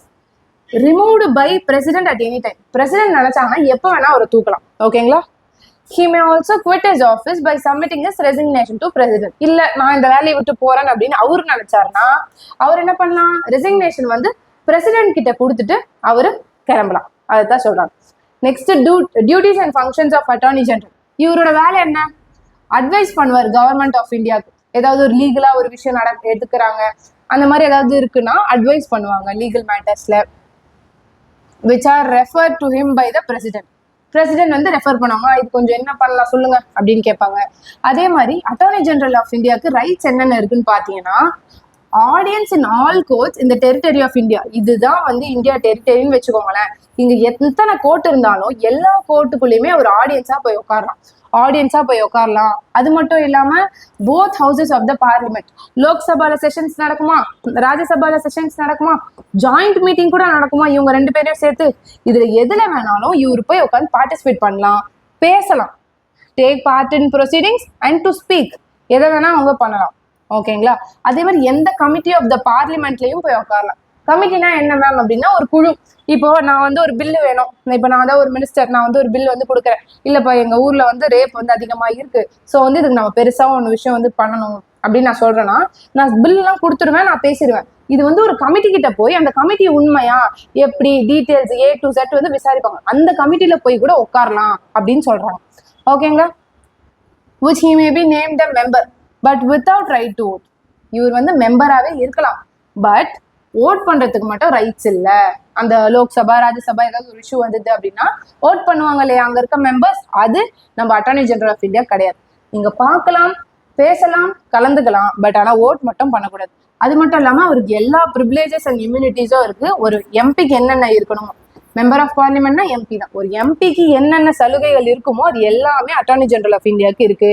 ஓட் மட்டும் பண்ண முடியாது. ஓகே, நெக்ஸ்ட் என்ன? நம்ம நாட்டோட முக்கியமான கண்ணே ஜுடிஷியரி தான். ஓகேங்களா? ஜுடிஷியரி வந்து 3rd ஆர்கன் ஆஃப் த கவர்மெண்ட்னு சொல்றாங்க. முக்கியமான ரோல், நம்மளோட ரைட்ஸும் சிட்டிசன்ஸோட ஃப்ரீடமும் வந்து ப்ரொடெக்ட் பண்றதுல ஜுடிஷியரி தான் இம்பார்ட்டன்ட் ரோல்னு சொல்றாங்க. சுப்ரீம் கோர்ட் அப்படின்றத கார்டியன் ஆஃப் த கான்ஸ்டியூஷன் சொல்லுவாங்க. சட்ட புத்தகம் எழுதிட்டீங்க, இல்ல தப்பு நடக்குது, யாரோ இதை மதிக்கலைன்னா யார்கிட்ட போய் நாங்க சொல்றதுன்னா சுப்ரீம் கோர்ட் கிட்ட போய் நீங்க சொல்லலாம். ஓகேங்களா? நம்மளோட ஜுடிஷியரி வந்து autonomous of legislative and executive. அதாவது நம்மளோட ஜுடிஷியரி வந்து அட்டானமஸ்னா சுயமா இயங்கும். இப்போ பிரசிடென்ட் சொல்லிட்டாரு அப்படின்னு சொல்லி எந்த டிசிஷனும் போட மாட்டாங்க, எக்ஸிக்யூட்டிவ்ஸ் இவங்க சொல்லிட்டாங்கன்னு எந்த டிசிஷனும் போட மாட்டாங்க. ஜுடிஷியரின்றது சுயமா இயங்கும். பிரசிடென்ட்டே நிக்க வச்சு கேள்வி கேட்கணும், பிரசிடென்ட் மேலேயே ஒரு கொஸ்டின் வருது அப்படின்னாலுமே அவங்க வந்து அதை அட்ரஸ் பண்ணுவாங்கன்னு சொல்ல வராங்க. ஓகேங்களா? Integrated judiciary, single judicial ஹைராரிக்கி for the whole country. இப்போ தமிழ்நாடுக்கு ஒரு ஹெட்டு, கேரளாவுக்கு ஒரு ஹெட் இருந்தாலுமே எல்லா ஹெட்டுக்கும் சேர்த்து ஒரு ஹெட்டு தான் இந்த சுப்ரீம் கோர்ட். ஓகேங்களா? இந்த சுப்ரீம் கோர்ட்ல எல்லா ஸ்டேட்ஸ், யூனியன் டெரிட்டரிஸ், எத்தனை கோர்ட் இருந்தாலுமே எல்லா கோர்ட்டுக்கும் மேலதான் இந்த சுப்ரீம் கோர்ட். ஓகேங்களா? Judiciary plays an important role in defending the rights and freedom of the citizen. நம்மளோட உரிமைகளை இவங்க வாங்கி தருவாங்கன்ற மாதிரி பேசுறாங்க. அதுவும் முக்கியமான ரோல் இன்னொன்னு என்னன்னா, interpreting the necessities of law and constitution. அதாவது ஒரு சட்டம் இருக்கு, ஒரு 10 வருஷத்துக்கு முன்னாடி ஒரு சட்டம் எழுதுறாங்கன்னு வச்சுக்கோங்க, அது இப்போ இந்த ஜென்ரேஷன்ல பார்க்கும்போது அது தப்பா தெரியுது அப்படின்னா அதை மாத்துறதுக்கும், அதை பத்தி பேசுறதுக்கும், அதை பத்தி டிஸ்கஸ் பண்றதுக்கும் எல்லா பவருமே சுப்ரீம் கோர்ட்டுக்கு இருக்கு அப்படின்னு சொல்றாங்க. இங்க ஒரு டூயினோ கொடுத்துருக்காங்க. சுப்ரீம் கோர்ட் ஆஃப் இந்தியா வந்து நியூ டெல்லியில இருக்கு. கரெக்டுங்களா? இது எப்போ இனாகிரேட் ஆச்சுன்னு பாத்தீங்கன்னா January 28, 1950. அதாவது ரிபப்ளிக் டே முடிஞ்சு 2 நாளுக்கு அப்புறம் இதுதான் நம்மளோட சுப்ரீம் கோர்ட். இந்த சுப்ரீம் கோர்ட் இருக்கிறதுக்கு முன்னாடி இந்த இடம் இது பேர் என்னவா இருந்துச்சுன்னு பாத்தீங்கன்னா ஃபெடரல் கோர்ட் ஆஃப் இந்தியா அப்படின்னு இருந்துச்சு. இது என்ன federal court of India? Government of India act 1935. பிரிட்டிஷ்காரங்க இருக்கும் போதே இந்த ஃபெடரல் கோர்ட் அப்படின்ற ஒண்ணு இருந்துச்சு. அதுக்கப்புறம் இதுக்கு நம்ம supreme court of India name பண்ணி ஃபுல்லா எங்களோட இந்தியா, எங்களோடது எல்லாமே நம்மளோடதான் மாறினதுக்கு அப்புறமா வந்ததுதான் சுப்ரீம் கோர்ட். ஓகேங்களா? நெக்ஸ்ட் பாத்தீங்கன்னா கம்போசிஷன் ஆஃப் சுப்ரீம் கோர்ட். சரி, சுப்ரீம் கோர்ட்ல என்ன இருக்கும்? at the commencement of the constitution in 1950 our supreme court consisted of 8 judges. First 1950ல தான் நம்மளோட கான்ஸ்டியூஷன் ஃபோர்ஸுக்கு வந்துச்சு. கரெக்டுங்களா? அப்போ 8 ஜட்ஜஸ் இருந்தாங்க, இன்க்ளூடிங் சீஃப் ஜஸ்டிஸ். 7 ஜட்ஜு இங்க உட்காந்துருப்பாங்க. நடுவுல சீஃப் ஜஸ்டிஸ் வந்து இருப்பாங்க. ஓகே, இப்படிதான் இருக்கும். ஆனா இப்போ அதெல்லாம் நிறைய மாறி இருக்கு அப்படின்னு சொல்றாங்க. ஜட்ஜஸை யார் அப்பாயிண்ட் பண்ணுவா? Chief justice of supreme court in India appointed by the president. ஓகேங்களா, அதர் ஜட்ஜஸும் பிரசிடென்டால தான் அப்பாயிண்ட் செய்யப்படுவாங்க. இந்த consultation with the collegiums with chief justice head, அதாவது சீஃப் ஜஸ்டிஸ் ஆஃப் இந்தியாவை பிரசிடென்ட் அப்பாயிண்ட் பண்ணுவாங்க. மற்ற ஜட்ஜஸ் எல்லாமே இப்போ சீஃப் ஜஸ்டிஸ் ஆஃப் இந்தியா அவரோட கன்சல்டேஷனோட இவங்களை பண்ணலாமா அப்படின்னு கேட்டுட்டு மற்ற ஜட்ஜஸையும் அப்பாயிண்ட் பண்ணுவாங்கன்னு சொல்றாங்க. ஓகே, சுப்ரீம் கோர்ட் ஜட்ஜு பெரிய விஷயம். அப்போ அவங்களுக்கு குவாலிஃபிகேஷன் என்ன இருக்கணும்? சிட்டிசனா இருக்கணும், ஒரு ஹை கோர்ட்ல ஜட்ஜா 5 இயர்ஸ்க்கு ஒர்க் பண்ணியிருக்கணும். அப்படி இல்லை அப்படின்னா அட்வொகேட்டா ஹை கோர்ட்ல 10 வருஷம் வேலை பார்த்துருக்கணும். ஓகேங்களா, ஒன்று ஹை கோர்ட்ல 10 வருஷம் வேலை பார்த்துருக்கணும், இல்லை ஹை கோர்ட்ல ஜட்ஜா 5 வருஷம் வேலை பார்த்துருக்கணும். பிரசிடென்ட்டோட ஒப்பீனியன்ல அவங்க ஒரு டிஸ்டிங்விஷ்டு ஜுரிசிஸ்டா இருக்கணும். அதாவது ஜுரிஸ்ட் அப்படின்னா ஒரு சட்டத்தை கரைச்சி குடிச்சு இது நியாயம், இது கரெக்டா, அவங்களோட பெர்ஸ்பெக்டிவ் எல்லாமே சூப்பரா இருக்குது. பிரசிடென்ட் வந்து நினைக்கிறாங்க, ஓகே இவங்க சூப்பரா சொல்றாங்களே, அப்ப இவங்க சுப்ரீம் கோர்ட் ஜட்ஜுக்கு வரதுக்கு எல்லா தகுதியும் இருக்கு அப்படின்ற மாதிரி. ஓகேங்களா, Constitution also provides for the appointment of judges to the Supreme Court on an ad hoc basis. அதாவது டெம்பரரியா கூட நம்ம சுப்ரீம் கோர்ட்டுக்கு ஜட்ஜஸை வந்து நியமிக்கலாம். ஓகேங்களா, Chief Justice and other judges of Supreme Court hold the office up to the age of 65. இவங்களுக்கு retirement வயசு என்ன? 65. எல்லாருமே சீஃப் ஜஸ்டிஸ் ஆனோடனே ஒரு 1 year 2 yearலயே ரிட்டையர் ஆயிடுறாங்க. சீஃப் ஜஸ்டிஸ் புதுசா வந்துகிட்டே இருக்காங்க. இப்போ ஒரு கடந்த ஒரு 5 வருஷத்துலயே பாத்தீங்கன்னா ஒரு 3 பேரு அந்த மாதிரி வந்துட்டாங்க. ஏன் அப்படின்னு கேட்டா அவங்களோட வயசு முடிஞ்சிடும். ஓகேங்களா, சில பேர் வந்து ஒரு 4 monthsக்குலாம் வந்து இருக்கிறவங்க இருப்பாங்க. ஸோ 65 years தான் என்னது சுப்ரீம் கோர்ட் ஜட்ஜோட சீஃப் ஜஸ்டிஸோட ஒரு வயசு, ரிட்டையர்மெண்ட் ஆகிற வயசு. ஓகேங்களா, judges of the supreme court resign பண்ணலாம். யார்கிட்ட ரிசைனேஷன் லெட்டர் கொடுப்பாங்கன்னு பார்த்தா பிரசிடென்ட் கிட்ட கொடுத்துட்டு அவங்க ரிசைன் வந்து பண்ணிடலாம். Parliament also has power to remove judges by invoking impeachment provision. ஒன்று ரிசைன் பண்ணலாம், இல்லை பார்லிமெண்ட் அவங்க ஏதாவது தப்பு பண்ணிட்டாங்க அப்படின்னா இம்பீச்மெண்ட் பண்ணி அவங்கள வந்து தூக்கலாம்னு சொல்றாங்க. சுப்ரீம் கோர்ட் எப்பயுமே பெர்மனண்டா எங்க இருக்கும்? நியூ டெல்லியில இருக்கும். அப்படியான்னு கேட்டா நியூ டெல்லியில இருக்கும் தான். ஆனா at the same time sit any other places in India, மற்ற இடங்கள்லயும் சுப்ரீம் கோர்ட் வந்து ஒர்க் ஆகும். எப்போன்னு பாத்தீங்கன்னா decided by the chief justice of India with approval of president of India. இப்போ வந்து சீஃப் ஜஸ்டிஸ் ஆஃப் இந்தியாவும் பிரசிடென்ட்டும் தமிழ்நாட்டில் இப்போ கரூர்ல வந்து நம்ம சுப்ரீம் கோர்ட்டை வந்து நம்ம இப்போ இது பண்ணலாம் அப்படின்னு சொல்றாங்கன்னா அது நடக்கும். ஓகேங்களா, அந்த மாதிரி. Next powers and functions of the supreme court. என்னென்ன ஃபங்க்ஷன்ஸ் இருக்கு? First original jurisdiction. Original jurisdiction என்னன்னா சுப்ரீம் கோர்ட்டுக்கிட்டே டைரக்டா ஃபர்ஸ்டா கேஸ் வந்து போகுது. ஓகேங்களா, எப்பவுமே டிஸ்ட்ரிக்ட் கோர்ட்டு, ஹை கோர்ட்ல இருந்து சுப்ரீம் கோர்ட் போகும். ஆனா டைரக்டா ஃபர்ஸ்டா இங்க போறது. The case which are brought directly in the first instance to the Supreme Court under the original jurisdiction. இந்த original jurisdiction கீழே ஃபர்ஸ்டாவே நீங்க சுப்ரீம் கோர்ட்டுக்கு போகலாம். This may be dispute between the government of India and 1 or 2 states. அதாவது எப்ப அப்படின்னு பாத்தீங்கன்னா எப்பெல்லாம் நம்ம சுப்ரீம் கோர்ட்டுக்கே டைரக்டா போகலாம் அப்படின்னா சண்டை வரும்போது போகலாம். ஒன்று கவர்மெண்ட் ஆஃப் இந்தியா, அதாவது சென்ட்ரல் கவர்மெண்ட்டுக்கும் ஒரு ஸ்டேட்டுக்கும் சண்டைனா போகலாம். சென்ட்ரல் கவர்மெண்ட்டுக்கும் 2-3 ஸ்டேட்டுக்கும் சண்டைனா போகலாம். இல்லை 2-3 ஸ்டேட்ஸே வந்து சண்டை போட்டுக்கிறாங்க அப்படின்னா போகலாம். அப்படி இல்லைன்னா writs issued by the supreme court for the enforcement of fundamental rights. உங்களோட ஃபண்டமெண்டல் ரைட்ஸ், அடிப்படை உரிமை அது கெட்டுருச்சு, இல்லை உங்களுக்கு தவிர்க்கப்படுது அப்படின்னாலும் நீங்கள் டைரக்டா சுப்ரீம் கோர்ட்டுக்கு போகலாம். ஓகே, அதை தாண்டி வேற எந்த ரீசனுக்கும் சுப்ரீம் கோர்ட்டுக்கு டைரக்டா போக முடியாது. Next appellate jurisdiction. Appellate jurisdiction என்ன தெரியுமா? மேலே போறது. டிஸ்ட்ரிக்ட் கோர்ட்ல கேஸ் நடக்கும், முடிவு வந்து உங்களுக்கு சாட்டிஸ்ஃபையா இருக்காது, நான் ஹைகோர்ட்டுக்கு போறேன்னுவாங்க. ஹைகோர்ட்லயும் முடிவு சாட்டிஸ்ஃபையா, நான் சுப்ரீம் கோர்ட்டுக்கு போறேன்னுவாங்க. அந்த கான்செப்ட் தான் இது. ஓகேங்களா, final appellate country in the court in the country. As regard the appellate jurisdiction, the Supreme Court hears appeals against the decision of High Court in civil, criminal and constitutional cases. Okay, supreme court என்ன பண்ணுவாங்க? High கோர்ட்டோட decision ஒன்றுக்கு மீறி supreme court வந்து கேட்பாங்க. ஓகேங்களா, okay supreme கோர்ட்ல வந்து எனக்கு கொடுக்க பிடிக்கல, நான் வந்து ஹை கோர்ட் சுப்ரீம் கோர்ட் போறேன் அப்படின்னு நம்ம சொல்ல முடியுமா? முடியாது. ஹை கோர்ட் வந்து சொல்லணும், ஒரு சர்டிஃபிகேட் கொடுக்கணும். Certificate from the high court that it is fit to appeal in the supreme court. ஓகேங்களா, ஓகேப்பா நீ சுப்ரீம் கோர்ட்ல போய் கேஸ் போடுறதுக்கு இது வந்து தகுதியான ஒரு கேஸ் தான் அப்படின்னு அவங்க சர்டிஃபிகேட் கொடுத்தாதான் சுப்ரீம் கோர்ட்ல கேஸே எடுப்பாங்க. அதுதான் இங்க சொல்றாங்க. Such a case can be brought before the Supreme Court only if High Court certifies that case invites a substantial of law as to the interpretation of the Constitution. அதுவும் எப்பனா இந்த மாதிரி சட்டம் சொல்லுது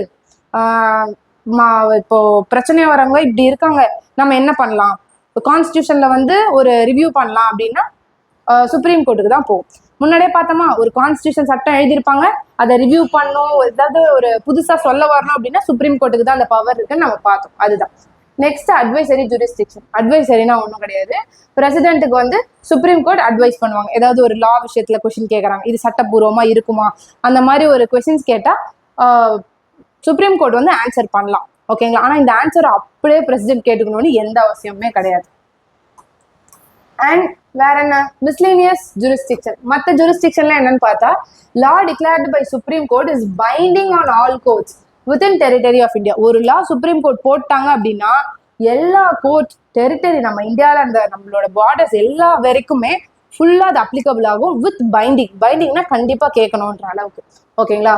Supreme Court is authorized to make rules for regulating generally the practice and procedure of the court with the approval of president. வேற என்ன பண்ணும் supreme court, ஒரு கோர்ட்ல எப்படி எல்லாம் நடக்கணும், கோர்ட்ல என்னென்ன ப்ரொசீஜர் ஃபாலோ பண்ணணும், கோர்ட்ல என்னென்ன ரெகுலேஷன்ஸ் கொண்டு வரலாம், ரூல்ஸ் அண்ட் ரெகுலேஷன்ஸ், அதெல்லாம் சுப்ரீம் கோர்ட் வந்து டிசைட் பண்ணலாம். கூடவே பிரசிடென்டோட அப்ரூவலும் சேர்ந்து இருக்கும். ஓகேங்களா? Next judicial review. இதுதான் main power of the judiciary to examine if law is unconstitutional. ஒரு லா வந்து சட்டப்படி இல்லை அப்படின்னு இருக்கா இல்லையான்னு சொல்றேன். இப்போ நான் ஒரு எம்பி பில்ல பாஸ் பண்றேன், பில்லெல்லாம் ஆக்டா மாறிடுது, லாவா மாறிடுச்சு. அந்த லாவா மாறின விஷயம் நம்ம கான்ஸ்டியூஷன் ஒன்று இருக்கு பாத்தீங்களா, சட்டம், அதுக்கு சரியா இருக்கா இல்ல அந்த சட்டத்துல ஏதாவது பாதிப்பு இருக்கா அப்படின்னு டிசைட் பண்றது தான் ஜுடிஷியல் ரிவ்யூ. ஓகேங்களா? ஃபார் எக்ஸாம்பிள் கேசவானந்தா பாரதி கேஸ்லாம் இருக்கு. கேசவானந்தா பாரதி கேஸ் இந்த மாதிரி மெயின் இம்பார்ட்டன்ட் ஜட்மெண்ட்ஸ்லாம் சொல்லுவாங்க. இது ஒரு கேஸ்ல பிரியாம்பிள் வந்து நம்ம கான்ஸ்டியூஷன்ல பார்த்தே இல்லைன்னுவாங்க. இன்னொரு கேஸ்ல பிரியாம்பிளும் நம்ம கான்ஸ்டியூஷன்ல பார்த்து தான் அப்படின்வாங்க.